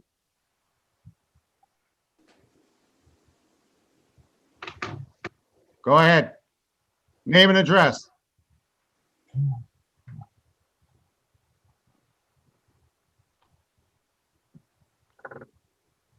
Are you going to speak? You're unmuted.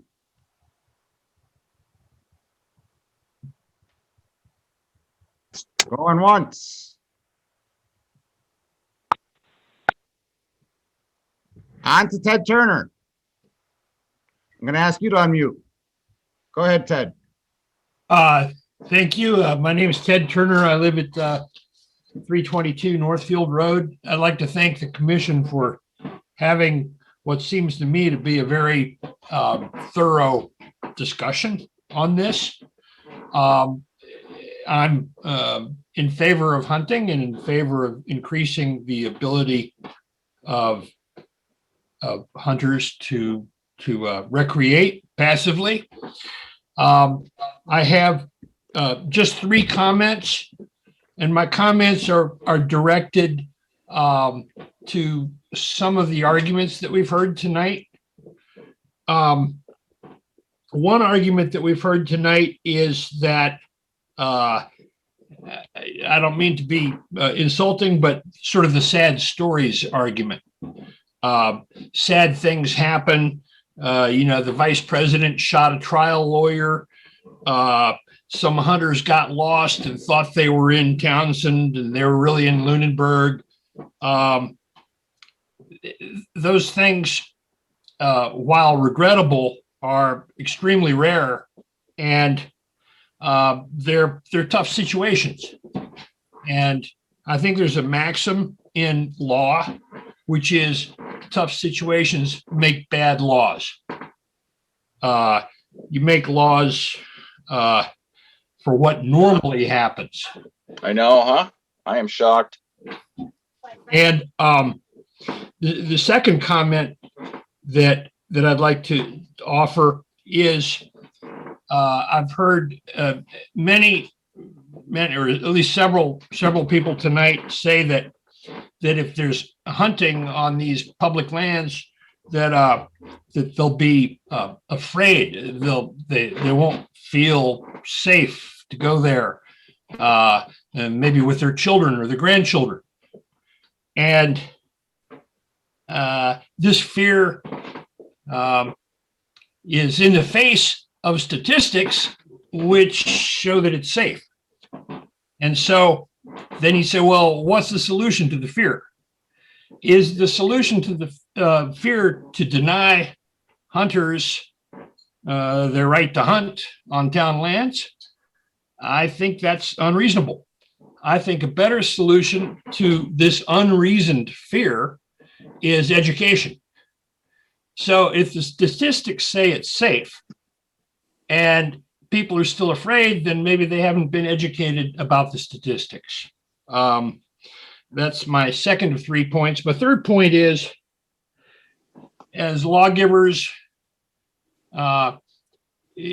we're balancing, and I've heard good comments tonight about compromise, about signage, about maybe some lands are in and some lands are out. We put signs up and we restrict by species, by hunting season, by type of weapon, so forth. And lots of good ideas have been presented.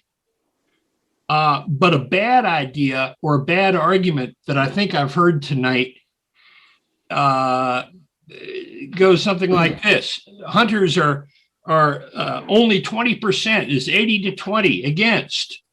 And another bad idea, and I'll tell you why I think it's bad, that I've heard tonight is hunters are only 2.5% of the population, and the majority of the population is against this, and so therefore we shouldn't do it. And the reason I think that's a bad idea is that we're charged, I think, we town fathers and the Conservation Commission with protecting the rights of the minority. And that's always a tough thing to do. In order to do it, and to do it well, you have to not submit everything to a majority vote. Because if you submit everything to majority vote and then 51% say, well, okay, we're not going to have any hunting, then the rights of the minority would be extinguished. And I think in this republic, we must needs be aware of that, of the weakness of that kind of an argument. I'm not saying it shouldn't be listened to, but it has to be tempered. And so anyway, I thank you for letting me speak. And I yield. I would just tell everybody, it is 9:30. We have 6 more public hearings scheduled for tonight. I can tell you right now, we're not going to take a vote on this tonight. And I can also tell you that I'm not going to let anybody else raise their hand because we have to finish this public hearing. And we got 3 people who've raised their hand, and I'm going to call on all 3 of them.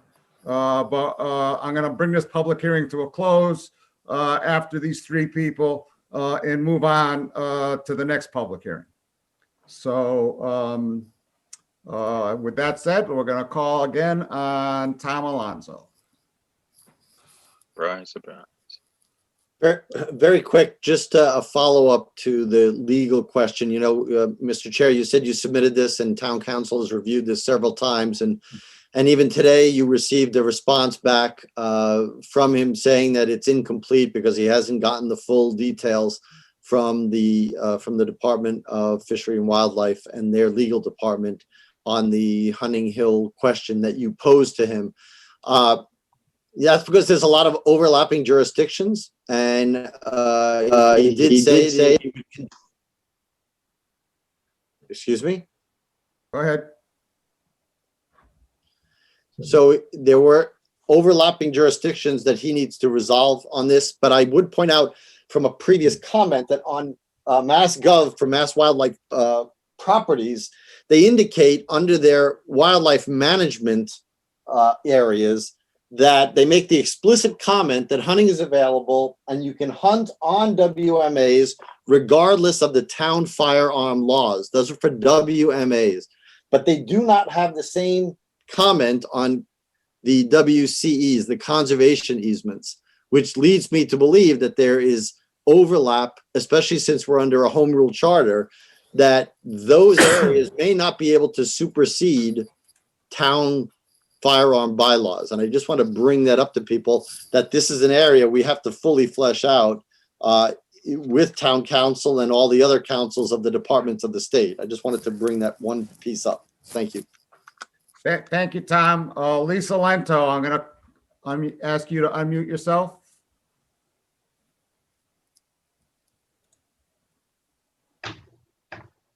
Go ahead, Lisa. Hi, Lisa Lento, Flat Hill Road. I agree with Mr. Luck's comments about the omissions. I noticed them myself and they were a little concerning to me. I won't go into them, but he covered them quite sufficiently. I have grandchildren, and no matter how safe it is, I wouldn't bring them into the forest. They're not my kids. I feel I have an extra responsibility for their safety. I'm concerned about the 124 houses going in and the rights of those people that are being taken away before they even, have a chance to voice their opinions. So I think you should consider the majority and what the majority feels. We all need a place to go in the forest and not have to worry about guns going off. If I had my grandchildren in the forest and a gun went off nearby, I wouldn't like it. It'd be terrifying for me and for my kids and all the responsibility that I have for their safety. So I just wanted to voice my opinion about that. Thank you, Lisa. Thank you. 978-870-6862. I'm asking you to unmute.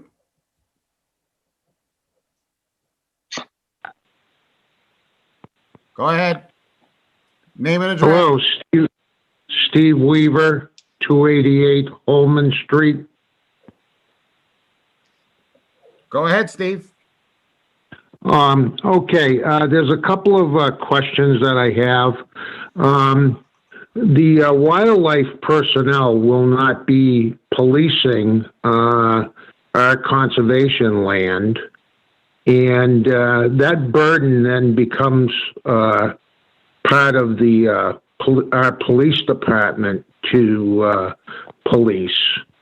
And I think that it's quite a bit to put on the police department, especially during a pandemic. Also, if you open this up to hunting, I know there's 258 hunters in Lunenburg, but if you open this up for hunting, it also opens it up to every town in the state of Massachusetts to be able to hunt on these conservation properties. And if that happens, then, I'd say, okay, all of the Lunenburg hunters are very responsible, but there are careless people out there also, just like there's good drivers and bad drivers. And if you get people, say, from Boston or Worcester, coming out here hunting on our conservation lands that aren't familiar with them, there could be maybe an accident. There's a lot of hunters that don't get deer during the course of the year, but how many shots do they take at them and miss? Where do those stray shots go? And it is a well-known fact that usually it takes more than one shot to kill a deer. And you usually have to chase it for a while before it'll lay down or be maimed. And I have some questions about firearms being allowed on the property also. My understanding is that it's supposed to be a 10 gauge or black powder. And you're not allowed to use like 30-aught sixes or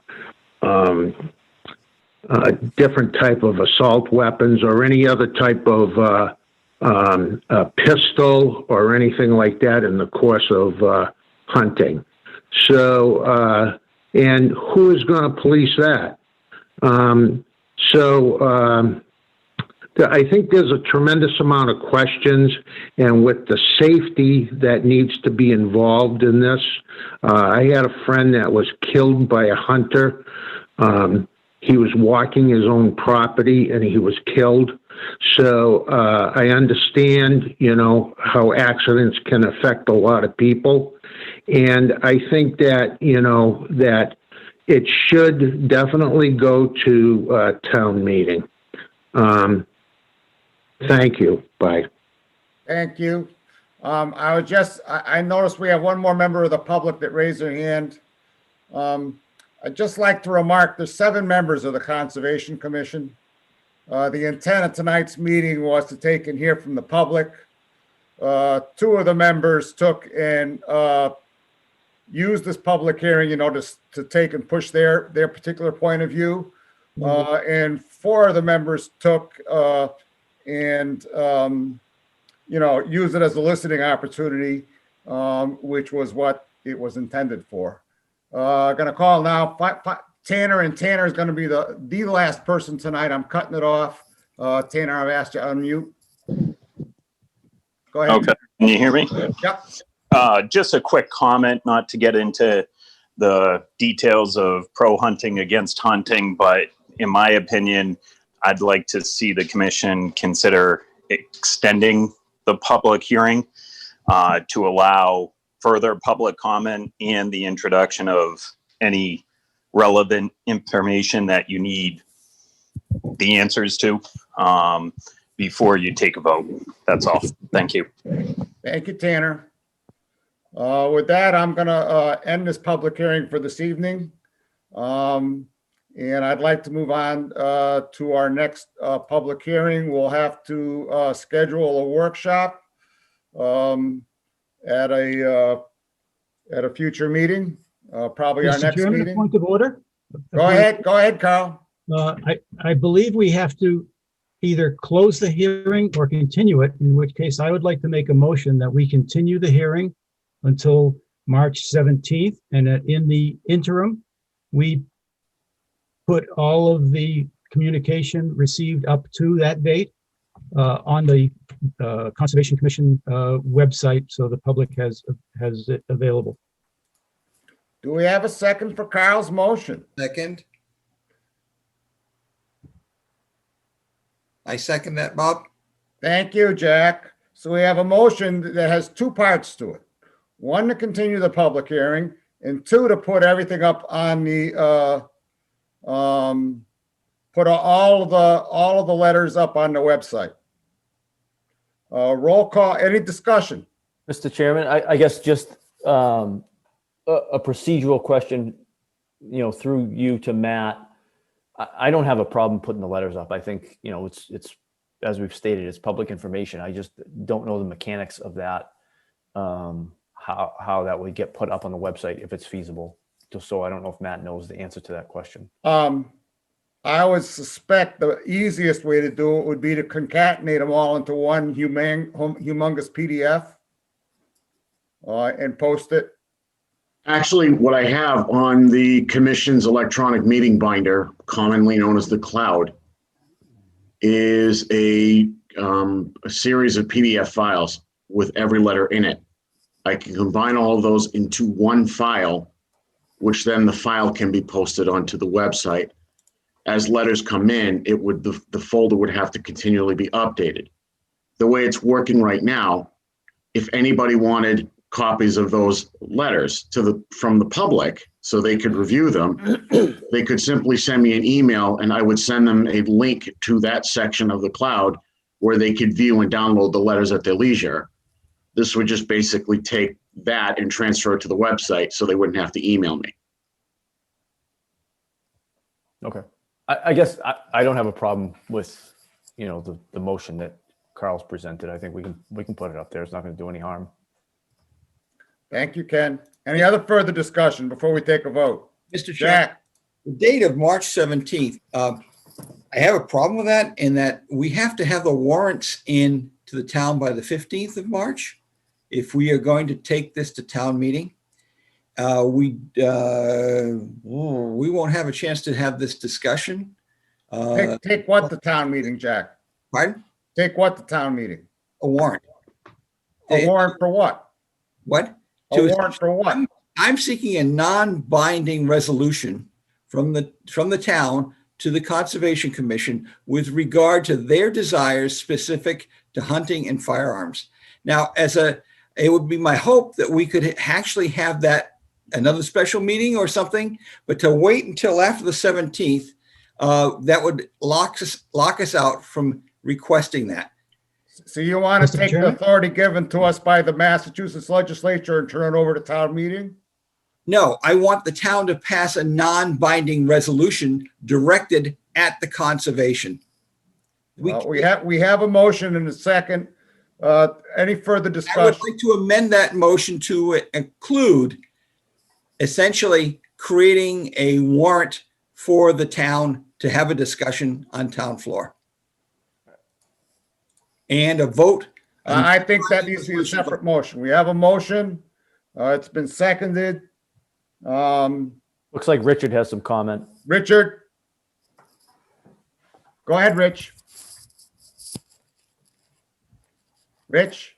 Mr. Chair, I would question that this is a true hearing, therefore would not need a date certain that it's continued to.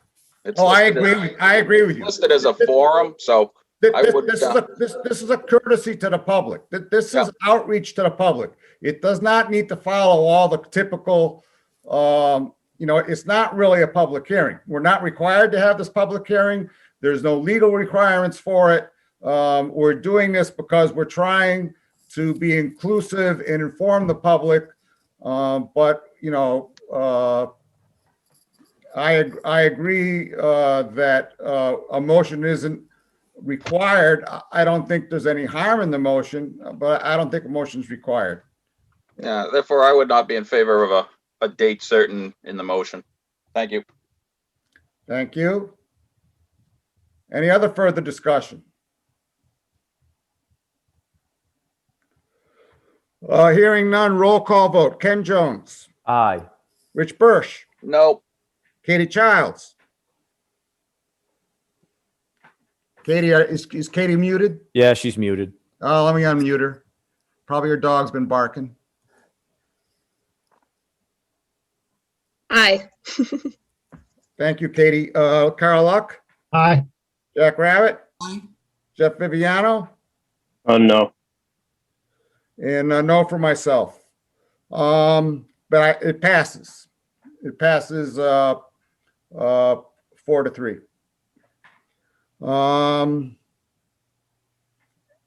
Any other further discussion on this? Mr. Chairman? Go ahead. Given the fact that we now selected the 17th of March, it is past the moment in which we have to submit a warrant. We can come back and request the town and submit the paperwork to Heather. I think it's Heather. I'm not sure. And so, Jack, that's not on tonight's agenda. You can. Okay, let me inform you then what I'm planning on doing. I've already been in discussion with our town manager. If we're not willing to take action to listen to the town, then I personally, as a personal person, not a member, will create that warrant and I will establish it. I will also come back, because I have the ability to cause massive Zoom meetings and I'll invite people in to hear it. I would like to then have the opportunity to present the data that I had spent a lot of time talking with different people with regard to what is occurring prior to that meeting. So therefore, while I'm not requesting permission, I'm nearly informing the commission that I will be holding an informational meeting with regard to the opportunities that lie ahead of us with regard to the land use regulations. And I will do that as a private member at my own costs. Thank you. Thank you, Jack. Rich Birsch, you still got your hand up? No, I'll put it down. Thank you. Tanner, did you want to say something else? I'm going to ask you to unmute. Tanner? No, I didn't have anything else. All right, thank you. All right, on to our second of the 7 public hearings we have tonight. The conservation, and I apologize to all those applicants who have to come sit through 2 hours and 47 minutes of other stuff. The Conservation Commission will hold a public hearing on a notice of intent by Tom Wu and Benjamin Wu for work at map 137 parcel 12 at Fire Road 12 for the restoration of the buffer zone. I'm looking for a motion to continue.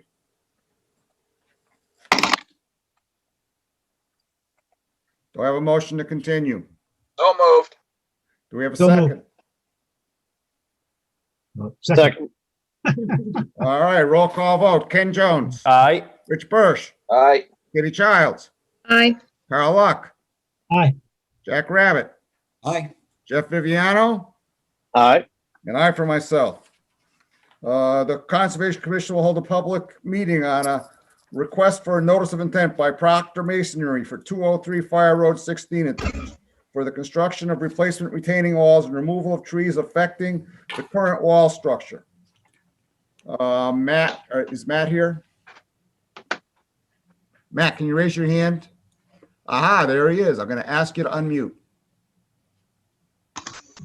Go ahead, Matt. I got to try and call up. I had everything all set up and I had to reboot. So I'm going to have to find your document and call it up and.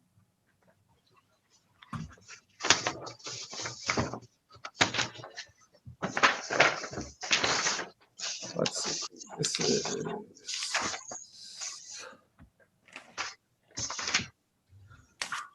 203 Fire Road 16.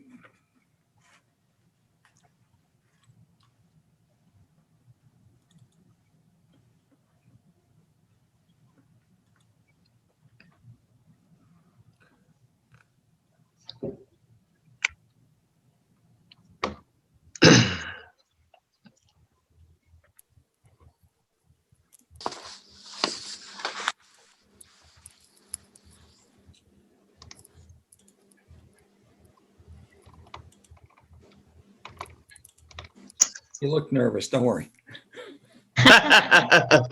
Thanks, Jack. All right, let's see. Go back to Zoom, share the screen. Here we go. So, Matt, tell us about what you want to do here. Okay, so basically what we have here is, there's existing walls on this property that are falling down. The trees are kind of pushing them over. They're in need of repair. They're unsafe. So we're trying to rebuild them, remove and rebuild them exactly as they are. We're not trying to change anything. We're not trying to change any heights. And that's basically the scope of the work is pull them down and put them back up in sections. I don't want to take the whole wall out at once. I want to do a 25-foot section all the way on the left side of the property, looking at the house first, rebuild that, and then there'll be a second phase and a third phase, as they're completed is how I'm looking to do the work. Okay, and so I'm going to also then call up some pictures.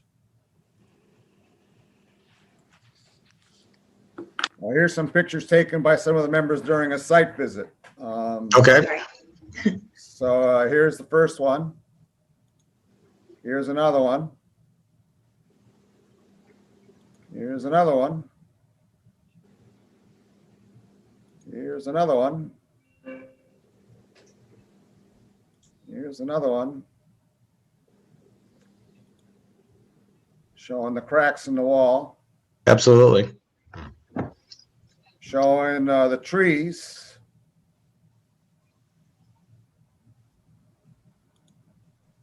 And those were the pictures. So that's what you're planning to do. I'm looking for questions or comments from commissioners.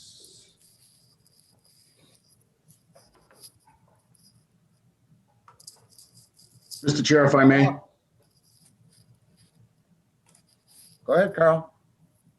Oh, I'm sorry. I thought I heard someone else stepping in. I think it was Matt. Yeah, it was me. Trying to give you a break. Yeah, I was one of the site visitors. I took these pictures. I've been amazed at the workmanship in this wall since I was about 10 years old, which means it's an extremely old wall. So I'm not at all surprised, and it is in serious need of repair. So my concerns don't at all lie with what they want to do. They basically lie with the process. The drawing just doesn't meet our standards. It's a long list. I've generated a site visit report that's on the cloud. But unless there's a new drawing I'm not aware of, and somebody please tell me that and stop, I won't embarrass myself. But the drawing doesn't show elevations. If you look at the elevations are significant here. This is a huge job.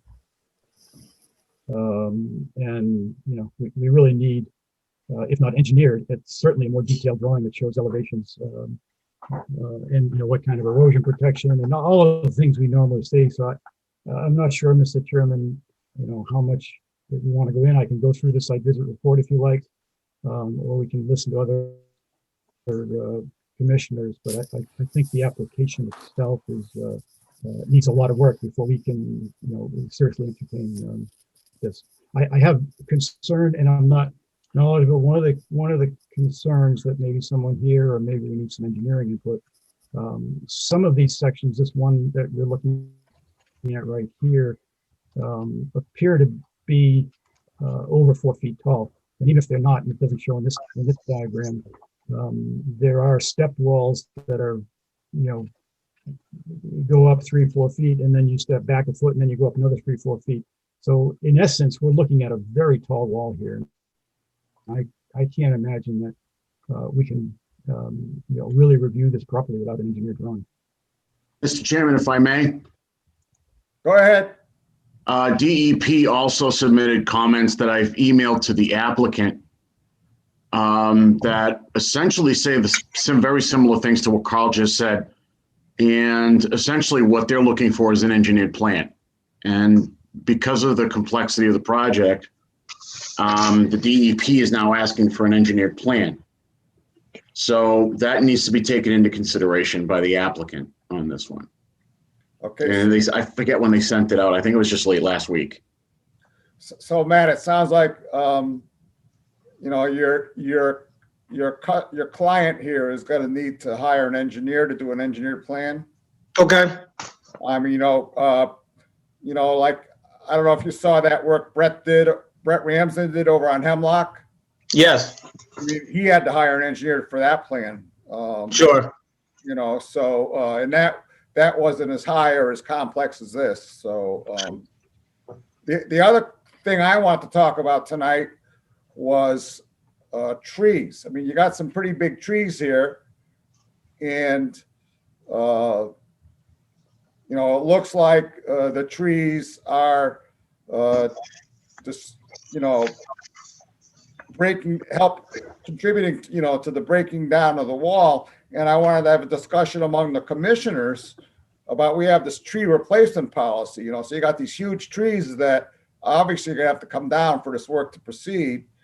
Are we gonna make this applicant replace these trees with more trees so that, in the future, the walls are gonna come down? I mean, I'm looking for a discussion tonight on that.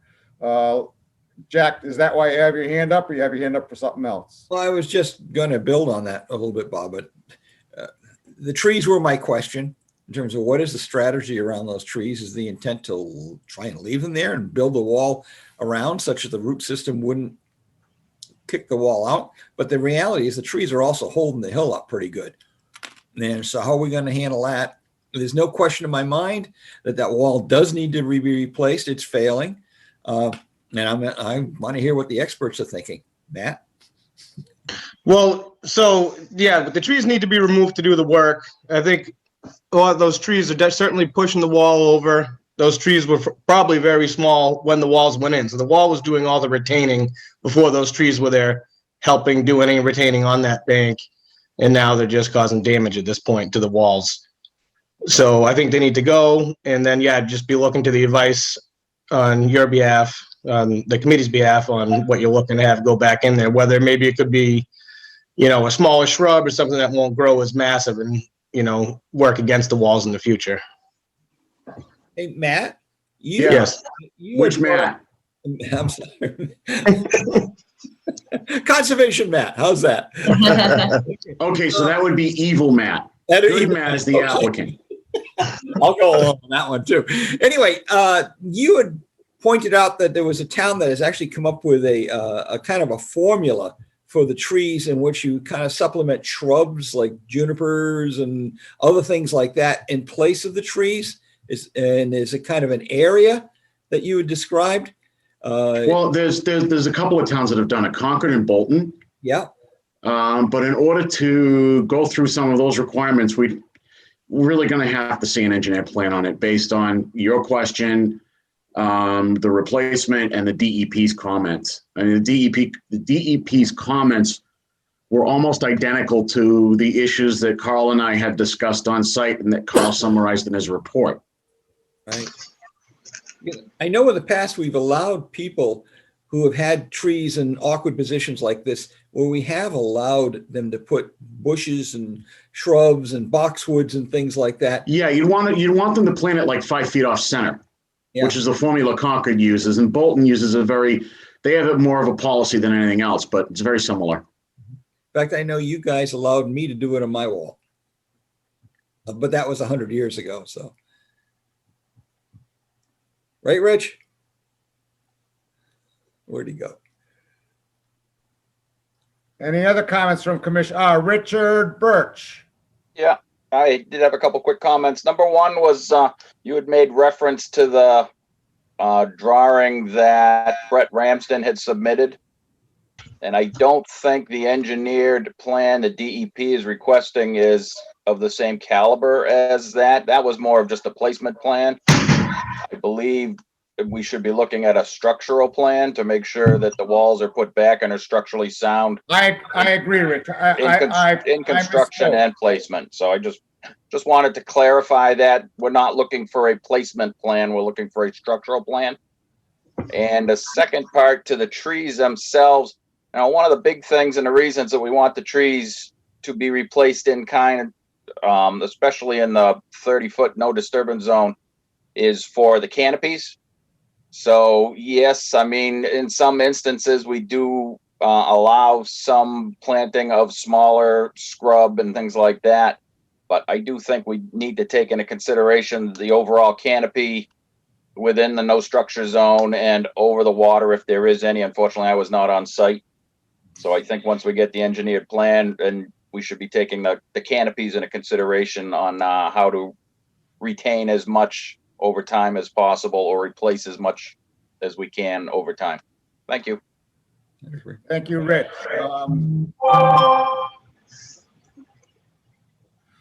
Carl, do you have something else you want to say? No, I was going to say what Rich did. I agree with Rich. I think we should defer the tree discussion until we get a better idea of what the engineered plan is. I can see it's impossible to build a wall without, destroying those trees. There's one tree on the top which is questionable. I would ask the applicant to really look into that one. But the canopy is the key, and that cove that these trees at a certain time of day will shade the lake, and that cove is in need of work to begin with. I would defer the tree discussion. My personal experience for many years of living on the lake is that trees right at the lake don't really have much effect on the wall because the water's so close, the roots go straight down.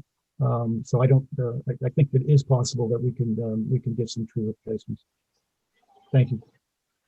Thank you, Carl. Any other comments or questions from commissioners? Any questions or comments from the public? Matt, how long do you think it would take to do an engineered plan? I'm thinking we should give you at least a month.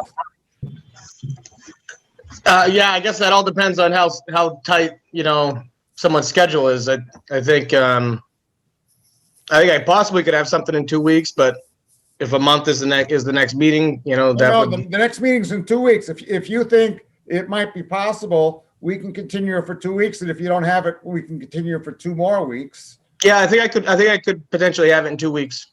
All right, I'm looking for a motion to continue to our next meeting, which is March 3rd. March 3rd. So moved. So moved.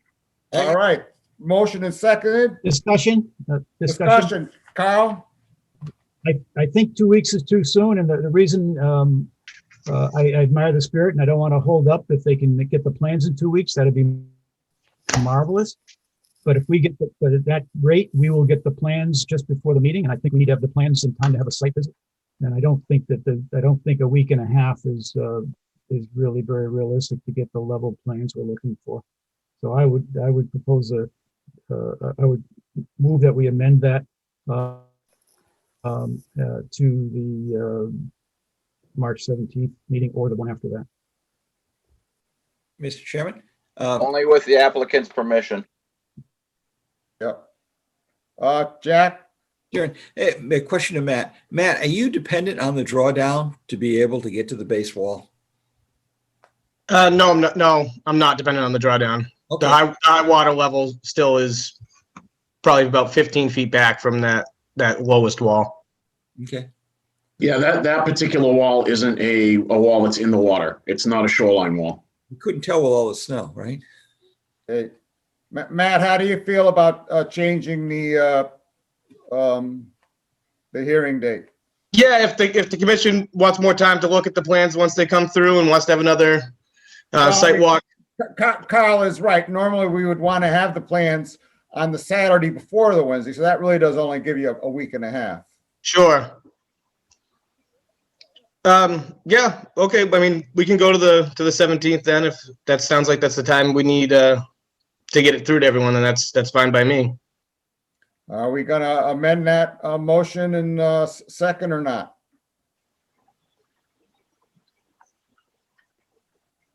I have to start with the second. I was Jeff.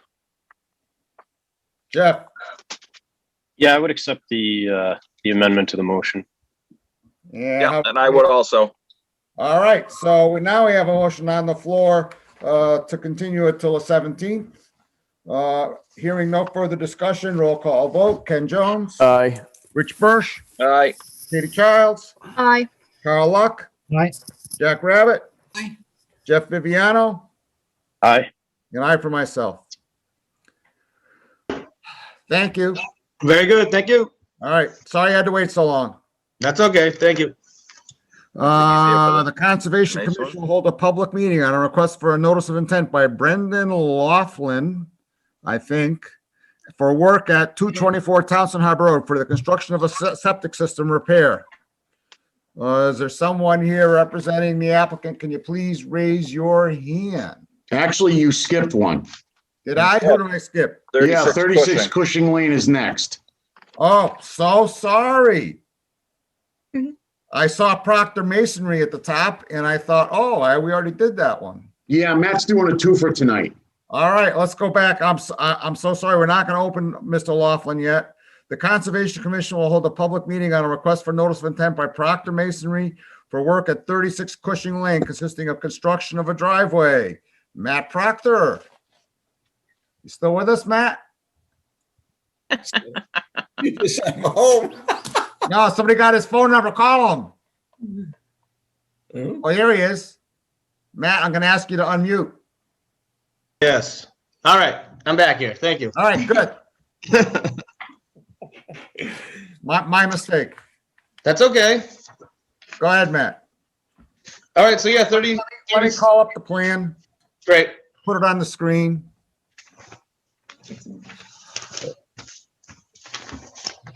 Let's see, Cushing Lane.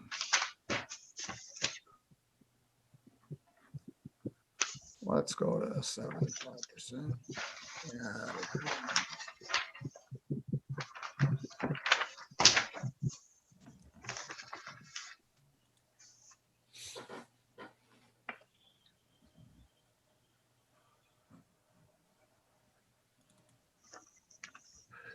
Here we go. Hey, Bob? Yes, sir. Marianne DePinto was here for the next hearing, but she also did the wetlands delineation here. She's requesting to be unmuted. Oh, all right. We'll always glad to hear from Marianne. I can find her.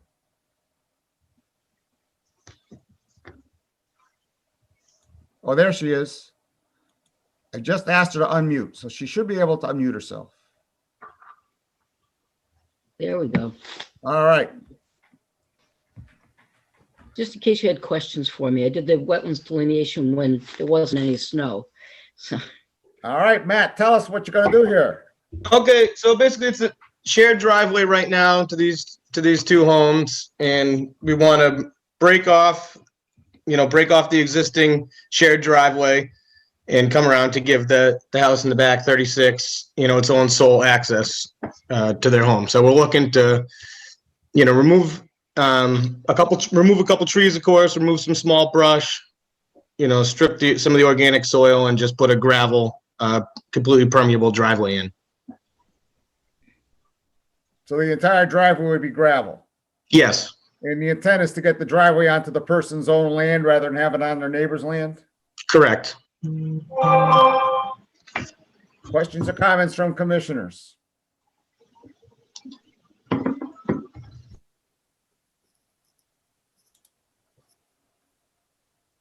Questions and comments from commissioners going once. Bob. Who? What? I don't Mr. see Chair. anything. Oh, I had my hand up. Oh, I'm missing it. Maybe I'm not, well, that's because my participant list, I apologize to Jack and Rich. Go ahead, Rich. 2 questions. Number 1, has the proposed driveway been approved by the DPW? Yes, I believe it was. Okay, it's just looking awfully close, and I thought there was a setback you had to maintain. I mean, in the plan, it's outside of the 30 feet. It's not outside of the 50-foot buffer zone, but it is outside of the 30-foot. Yep, no, DPW, the town highway. Yep. They have approved it? I believe I'm trying to find the form here. I know it was digital online through the town, and I know the police department signed off. I know the fire department checked it. I'm not seeing that paperwork. So I guess, unfortunately, I wish I had that right in front of me, but I can't say for sure that they did sign off on it. Let me see. But I know that they were all notified. And question 2, what is the proposed driveway being made out of? It's just gonna be gravel. So, of course, there'll probably be some heavier riprap and things that'll go down first to help stabilize. But then it'll be an 1.5 inch processed gravel. All right, and I guess the plan doesn't really depict Cushing Lane. If you look at the aerial photograph, Rich, on the assessor's website, it shows that, if you look at this plan here, it says not developed, wooded. That's a right of way. The road, it doesn't go all the way down there. The road stops back up about where the seat, just about where the driveway is right now. Okay, I do see now developed. So Cushing Lane itself is 50 feet wide? Correct.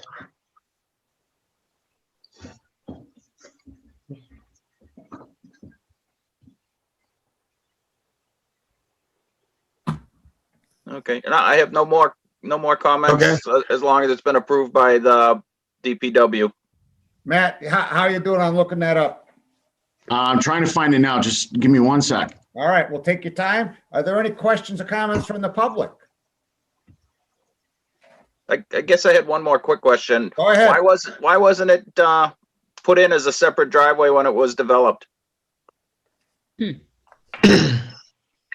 Of course, I wasn't there when they first developed it, but I know that Cushing Lane ended up not being quite as long as it was initially proposed to be, and it was kind of cut back short from the original plan.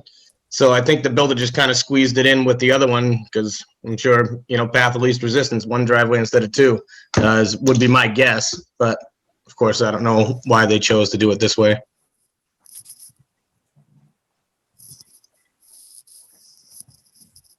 Thank you.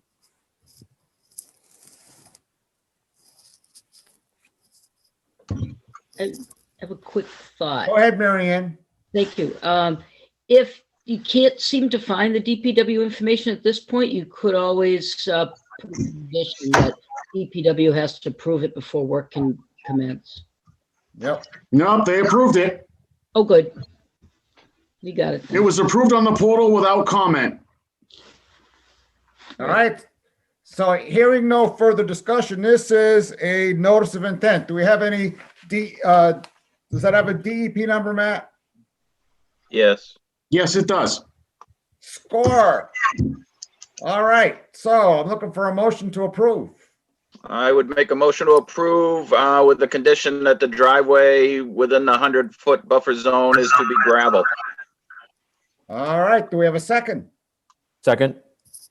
Any further discussion? Roll call vote. Ken Jones. Aye. Rich Bursch. Aye. Katie Childs. Aye. Carl Luck. Aye. Jack Rabbit. Aye. Jeff Viviano. Aye. And I for myself. Now, on to Mr. Laughlin. Thank you. Any questions, Matt? No, that's all very good. Thank you very much. I appreciate your time. Yep. Thank you.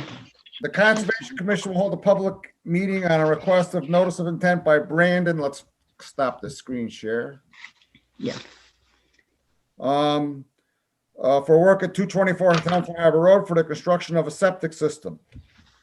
Is there someone here representing the applicant? Please raise your hand.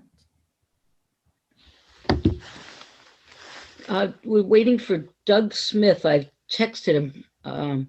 We were on another hearing earlier this evening. Okay. And he said Maybe he went to he's sleep. trying to get in. So I could start. He did most of the work. I did the filing for it. But it's a septic repair. Yep. And the challenges on the site are, distances to wells. It really, it basically has to be where it's going to be. Distance to the wetland and the distance to the well, 65 feet to an existing well on an adjacent property. And there'll be wattles between the construction in the area where the septic system's going in and the wetland line, which is mostly off the property line or across the back corner. I think you should be able to see that on the plan. Yeah, I'm going to share it just right now. All right, good. There we go. Can everybody see that? Yeah, that's good. Now I don't have to look at this one. And Doug did the wetlands delineation, and you can tell by the slope of the land too that it's down at the bottom of the slope. Yep. We did a site visit here this past Saturday, and anybody who went on the site visit care to comment or have any questions or remarks? Is there room?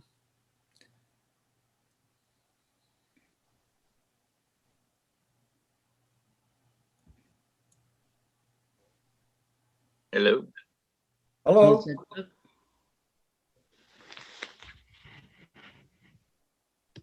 Are there any questions or comments from the public?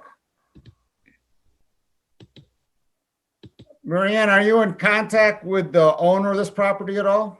I've tried to get in contact with the owner of the property. I have, yes, I was. I asked him to submit the checks, and he wanted to know if all the checks could be in one, and I told him no. He had to.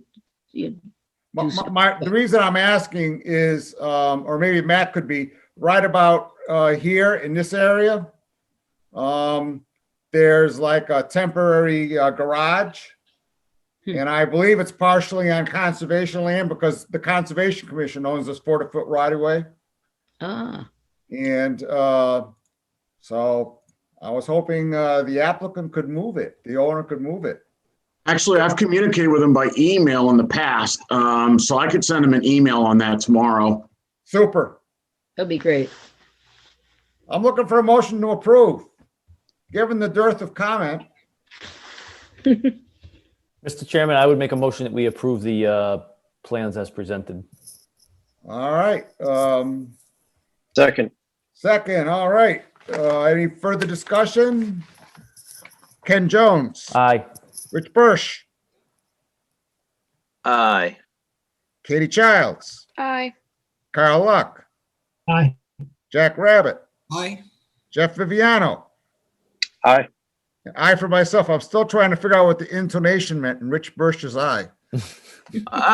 Just still trying to put everything together here on this plan because there's some handwritten stuff, there's some overwrite stuff, trying to figure out the grading. So, I mean, in general, I agree with the premise that it has to go there. I just want to make sure that it's going to look right. So, but I did say aye, so. All right. Thank you. Thank you, everyone. Conservation Commission will hold a public meeting on a request for a notice of intent by Northfield Associates for work at lot 130 Gilcrest Street for the construction of a single-family home. I'm going to take these one at a time. First, we're going to close this out. And we're going to find lot 1. I had all of this stuff all opened up, rotated to the right dimensions. And then I had to restart my computer because I couldn't get in to Zoom at the beginning of the meeting like everybody else. Bob, just an FYI, there is no DEP number for either lot yet. All right.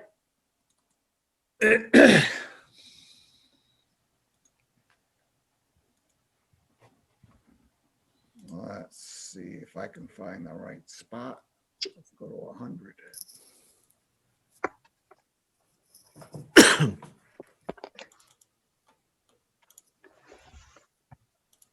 Have to go down to 75%.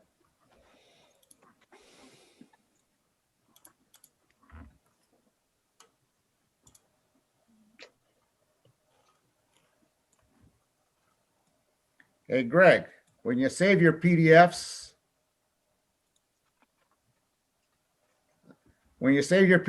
go into properties and turn off the side pane. You get a lot more.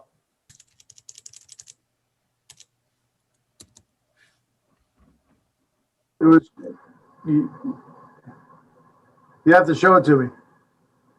Should just be a picture of the plan, no?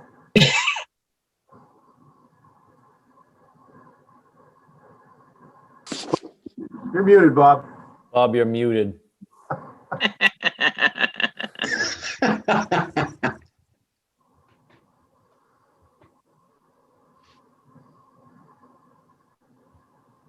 Still muted, Bob.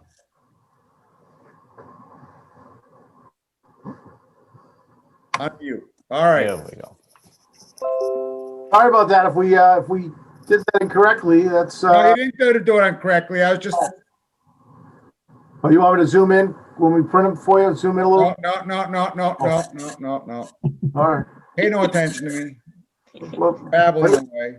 whatever you guys need, we'll get it for you. Well, I shouldn't say that. That's a blank check. Don't ever say that.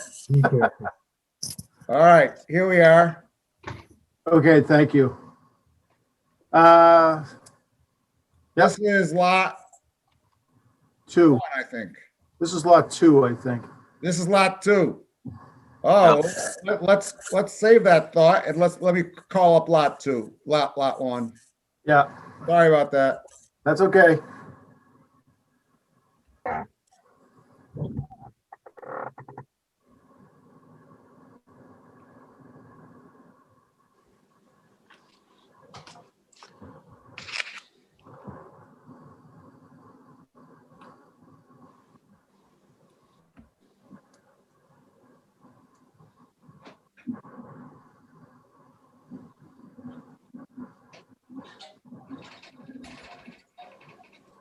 Okay. What I was saying is, see this thing over on the side where it says bookmarks? Yeah. Makes the screen smaller. Yeah. You take and you go into File, Properties, and you go into initial navigation page. You take and you do page only. Page only, okay. That won't, and you get more of the plan. Okay, all right. But anyway, tell us about the plan. Oh, okay. Well, thanks very much, everybody. My name is Greg Roy with Dillison Roy, and I'm representing Northfield Associates. Northfield Associates owns and operates the pool facility, which is right on the corner of Gilchrist Street. And the property has a pool cabana, a tennis court, and a couple of other more accessory structures like a playground for the kids and things. And over the years, they've cut off a few lots. There's a few lots just down the hill, down I guess north on Gilchrist Street that were cut off about 20 years ago. And they approached me this fall to discuss the possibility of creating 2 additional lots in the rear of the property, utilizing the remaining land behind the pool and the tennis court. So that's why we're here. we're just giving you a larger context. I know we have a separate hearing for lot 2, but I just wanted to put you in context with everything. So we conducted the soil testing and the wetland delineation before Christmas. So that was done. Actually, I think the soil testing and wetlands were done sometime in November. And they were done prior to the recent snowpack and frost line there. So we had good vegetation and hydrology to delineate the wetlands. And there's a system in the back of the property that sort of really cuts through the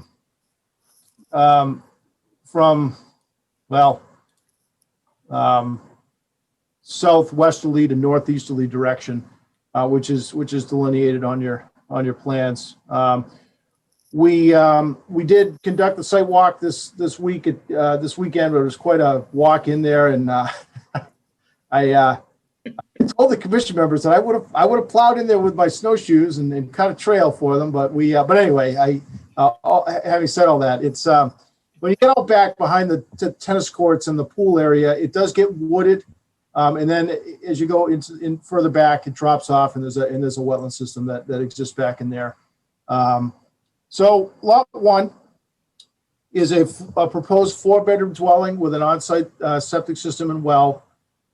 We have positioned, this is the tighter of the 2 lots.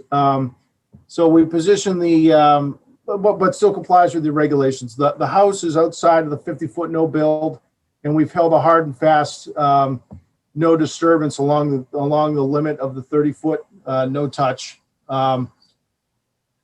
A portion of the driveway apron would be within the 100-foot buffer, but outside of the 50-foot.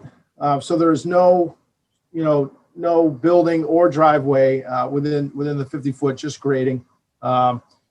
The septic system would, of course, be completely outside of the 100-foot buffer, which is in the front of the property. We're proposing, as always, a line of erosion control barrier and appropriate controls there too. I know it's late for you all, and it's been a marathon meeting, so I'm gonna keep it short. As Matt noted, DEP has acknowledged the filings, but has not issued the file numbers yet. So we do understand that you would need to continue this hearing, but we would certainly be interested in getting any, if there are any comments, we would be interested in getting them so that we can address those in the next week to get you what you need for the next meeting. That's it. Questions or comments from commissioners? Tell us to bring snowshoes next time, Greg. Say that again, Jack. Tell us to bring snowshoes next time. Yeah. Rich Birch. Greg, I was looking for the breakdown in square footage of the proposed lot, because this isn't a lot yet, correct? Correct. We will be filing an A&R plan in the next week or so. All right. And what's the square footage of the proposed lot? It's over 2 acres, but I'll get it for you. Okay. And I assume that you've got over, what's the zoning in this area for upland? Again, I can't tell you, but we checked all that. We have the prerequisite amount. Okay. And the other question I would have is, what would it take to have the limit of work at the 50-foot no disturbance zone? You'd really be sacrificing on functionality in the backyard there, Rich. As you can see that, so that I've got 2 dotted lines there on the plan. Yep. One closest to the house is the 50. Yep. One closest to the next one in is the 30. Yeah. So, we've got some grading we have to do in there, and I mean, we could try to push it a little, but I think getting it out of the 50 would be difficult, but we can look to see what we can do for you. All right, maybe get it to the 40. And I didn't go on a site visit, but what is the backyard grading going to entail? So, I mean, it looks like we're regrading quite a bit of it, the whole thing. Yeah, I mean, just flatten it. We're proposing a walkout. Yep. Breaking up to try and take advantage of the fact that we have a septic system in the front that's mounded. So we'll take advantage of that and try to hold the existing grade as much as possible in the backyard. I mean, we'll take a look at that we can take that and see if there's something we can do to minimize that a little bit. And my only other suggestion is where the entire area to the limit of work is going to be regraded and seeded, perhaps some demarcation of the 30-foot or wherever your limit of work is when you're completed boulders or something like that, just to keep the creep from getting down into the wetland. Yeah, understood. Thank you, Mr. Chair. All right, I'm going to call on Ted Turner. I'm going to ask you to unmute, Ted.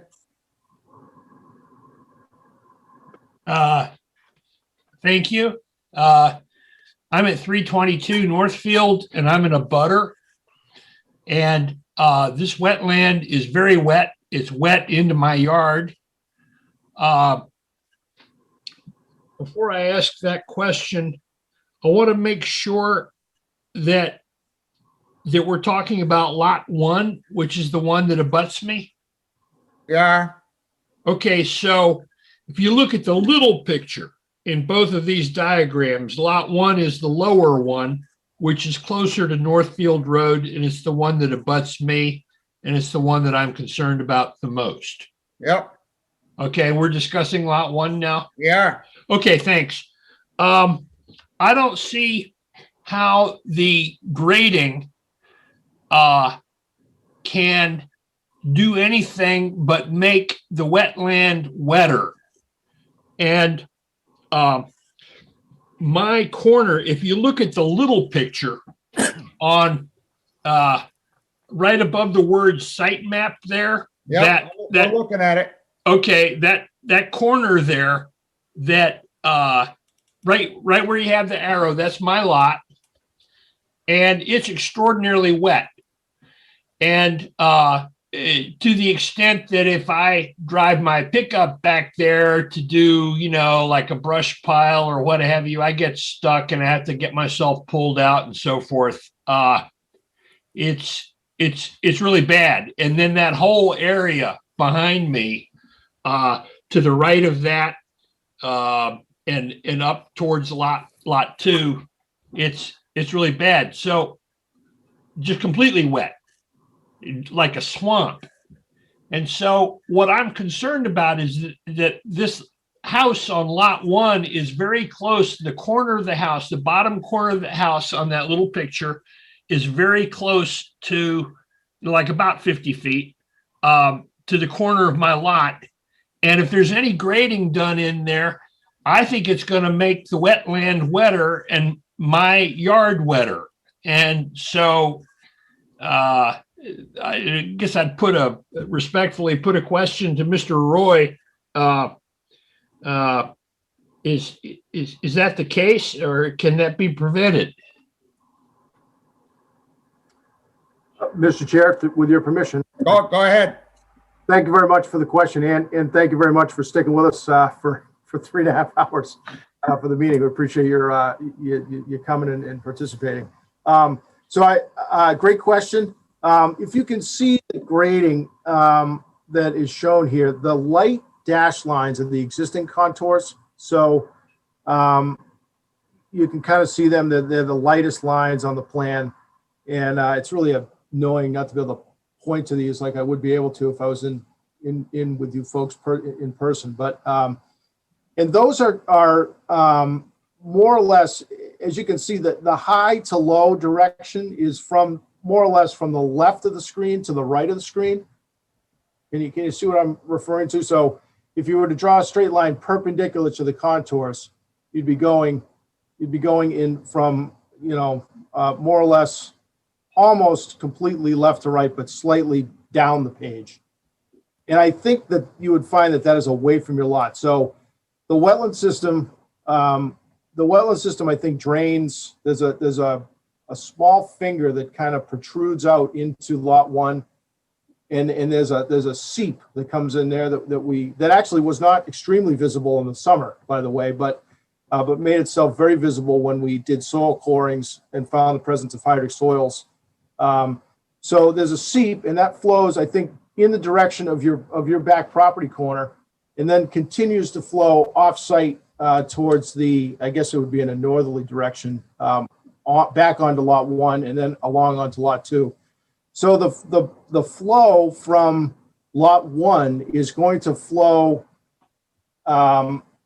downgrade. I think it's going to be kept downgrading of your property because your property is slightly uphill from where that collection point would be. I just put up on the screen 2-foot contours. Yep, thanks. And so you can kind of see the swale exists right below where it says RA. Yes. Yeah, it's got to go down this way. Yeah, so it's going to be flowing in that direction. So we'd be flowing sort of towards our back property line where it says 224.48. We'd be flowing like almost directly towards that direction, where that when it would meet that swale, for lack of a better word, but the low thread line of the wetland, and then it would flow towards the I guess we'll call it the northeast, down onto further down into lot 2 property. Does that answer your question? I thank you for the answer. I still have a concern. I wish I could point to it too, but if you look at that area under the big RA, I'll go back to it. It's right here on the screen that's being shared. Okay. Yeah, it's still Right. up. Yes, right in there. Thank you. If you look at that area, which is right behind, this point that comes up in the left middle bottom of the screen. Okay, that's my lot. Right. If you look at that area, see the 200.04, 200 feet 4 inches. Is that what that is? Yes, sir. Yep. On that property line, left and lower of the symbol RA. Yep. That's standing water. Mm-hmm. It is standing water. And by my estimation, from there sort of on up to the upper right of the picture, the upper right corner, I think that goes downhill. And it's all marshy. And I just don't see how this can do anything but make it worse. Having a driveway and a house where there's no, all the water that hits the roof of the house is not going to be able to be absorbed there, but it's going to come my direction. It seems like to me, it's all standing water. I can't understand it. Maybe it'd be helpful to me to walk it with an engineer so I can understand it. I'd be willing to do that. I don't know if there's time, but it's a mess. It's a real mess there. That wetland is really wet. Yeah. Well, first thing to say is I didn't mean to interrupt, and at your permission, Mr. Chair. I'm sorry. Go ahead. Dialogue. No, I appreciate your concern, and I am happy to walk it with you if you would find that helpful. The house and all impervious surfaces are going to be kept 50 feet away from the edge of the wetland. So there will be a 50-foot pervious, either lawn or undisturbed woods. The 30 feet immediately from the edge of the wetland, which again is upgrading from where you're saying the standing water, where it gets really marshy. There'll be a 30-foot buffer, and that's required by the Lunenburg wetlands regulations that will remain completely undisturbed, so that any runoff that comes from the site would be tempered by would be running over pervious surfaces that would first be lawn, and then would hit that wooded area. Again, a strip that's upgrading of the wetland resource area before it even hits that marsh would allow it to infiltrate and sort of mimic existing drainage patterns in there. So, I mean, that really helps. I mean, I'm also willing to look at some things we can do to encourage infiltration, particularly on the backside of the driveway. We can look to put, a stone recharge trench in there. Those are pretty effective, which would encourage, the water to infiltrate, which would cut down a little bit on some of the surface water concerns, but, I think that, I don't want to speak for the commission because I didn't write the regulations, but the regulations are really set up to protect. That's one of the interests of the wetlands and issues that the wetlands regulations are really set up to protect, so that they don't allow development right up to the edge of the wetlands. They require certain buffer zones, and that allows for the runoff to be mitigated. Just in virtue of the fact that you're setting it back from the wetlands.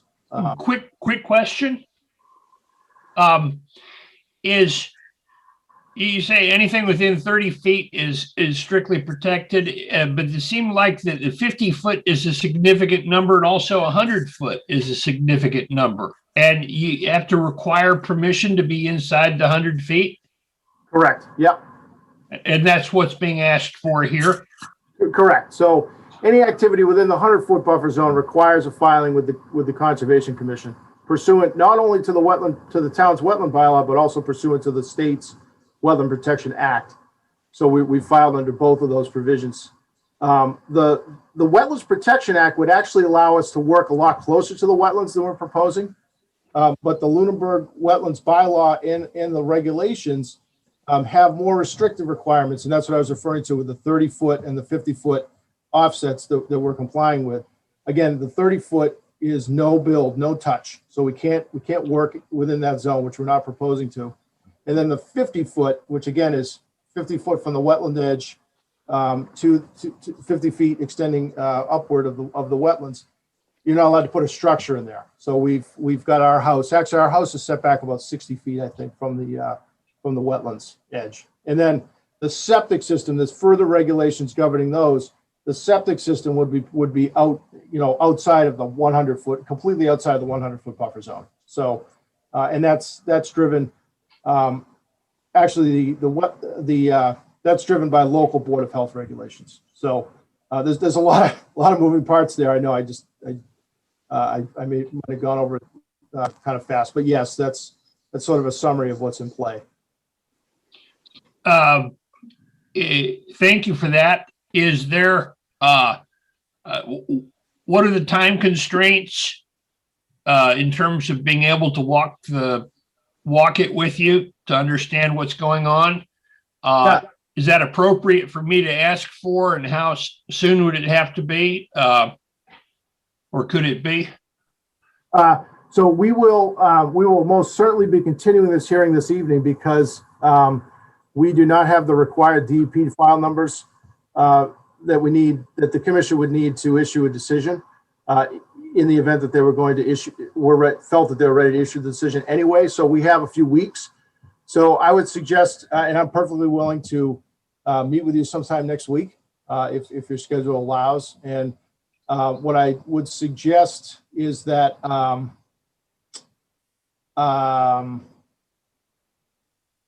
Matt, can I ask that he email you, and then we can set something up just so it's sort of a matter of public record, and I'm not giving out my email address over a Zoom call. Would that be acceptable? Well, it's fine with me. But I am going to spell your cell phone number out over the Zoom platform, so be prepared. No, I'm just kidding. Yeah, that's fine. I've got the plans here. Is your number on the plans? It is. Yep, it is. Well, then I can find you. Yeah, give me a call, and we can set up an appropriate time to meet.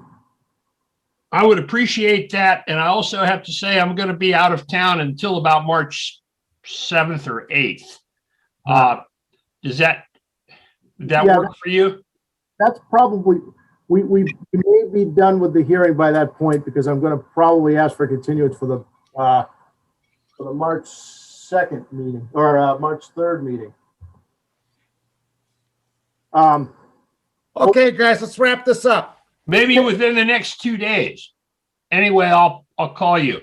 Well, yeah, we can do it. We'll get it. We'll work around your schedule, sir. I appreciate your comments. Thank you very much. Are there other comments or questions from commissioners? All right, hearing none, or any comments or questions from the public? Hearing none, I'm looking for a motion to continue until March 3rd? Moved. Second? Second. All right, roll call vote. Ken Jones. Aye. Rich Birsch. Aye. Katie Childs. Katie, you with us? There. She may have muted her microphone. If she's not muted, maybe she's just sleeping. Maybe she went to sleep. Maybe she's taking the dogs for a walk. Who knows? Carl Luck. Aye. Jack Rabbit. Aye. Jeff Viviano. Aye. And I for myself. Katie, one more time. Katie Childs? Nope. All right. On to the next hearing. Stop share. New share. This is okay. Here we go. Okay, again, now. Okay, so let me read the warning, Greg. Sorry. The Conservation Commission will hold a public meeting on request for notice of intent by Northfield Associates for work at Lot 2, 30 Gilchrist Street for the construction of a single-family home. It's all yours, Greg. Okay, thank you. For the record, Greg Roy, Dilson Roy, representing Northfield Associates. And this lot is again behind the pool and existing pool and tennis courts, slightly downhill of Lot 1. This one again is a 4-bedroom house with on-site septic system and well. The wetlands are actually quite a bit less of an impact here. We're really only clipping the outer 50 feet of this lot, but there is some grading within the 100-foot buffer zone, as you can see. So we're here before you for a notice of intent, but really the majority, all of the house, all of the septic system is outside of the buffer zone, and it's just a portion of the grading, and we're actually holding the limit of work at the edge of the 50-foot no build zone in this case. So there's quite a bit more buffer on this lot. Happy to, and again, same with the other one. As Matt noted, there is no file number issued for this, although they have acknowledged the receipt. There is no file number, so we do expect that the commission would need to continue for a few weeks. So I'm happy to answer any questions. Any questions from comments from commissioners? Mr. Chairman? Go ahead. Thank you. With regard to some sort of a boulder or long-term demarcation of the 30-foot, they entertain putting some boulders up there? Yep, we could delineate the limit of work here. Sure. I mean, in this case, they'd be along the 50-foot. No, I'm permanently keep the boulders there. Yeah, no, I understand. I understand what you're saying. 50 would be nice. Does it have to be boulders, or can we does the commission have another? Some sites have a lot of rock. This one doesn't have a lot of rock, and we didn't encounter a lot in the soil testing. So we could also consider placards. Sometimes the commission insists on boulders. The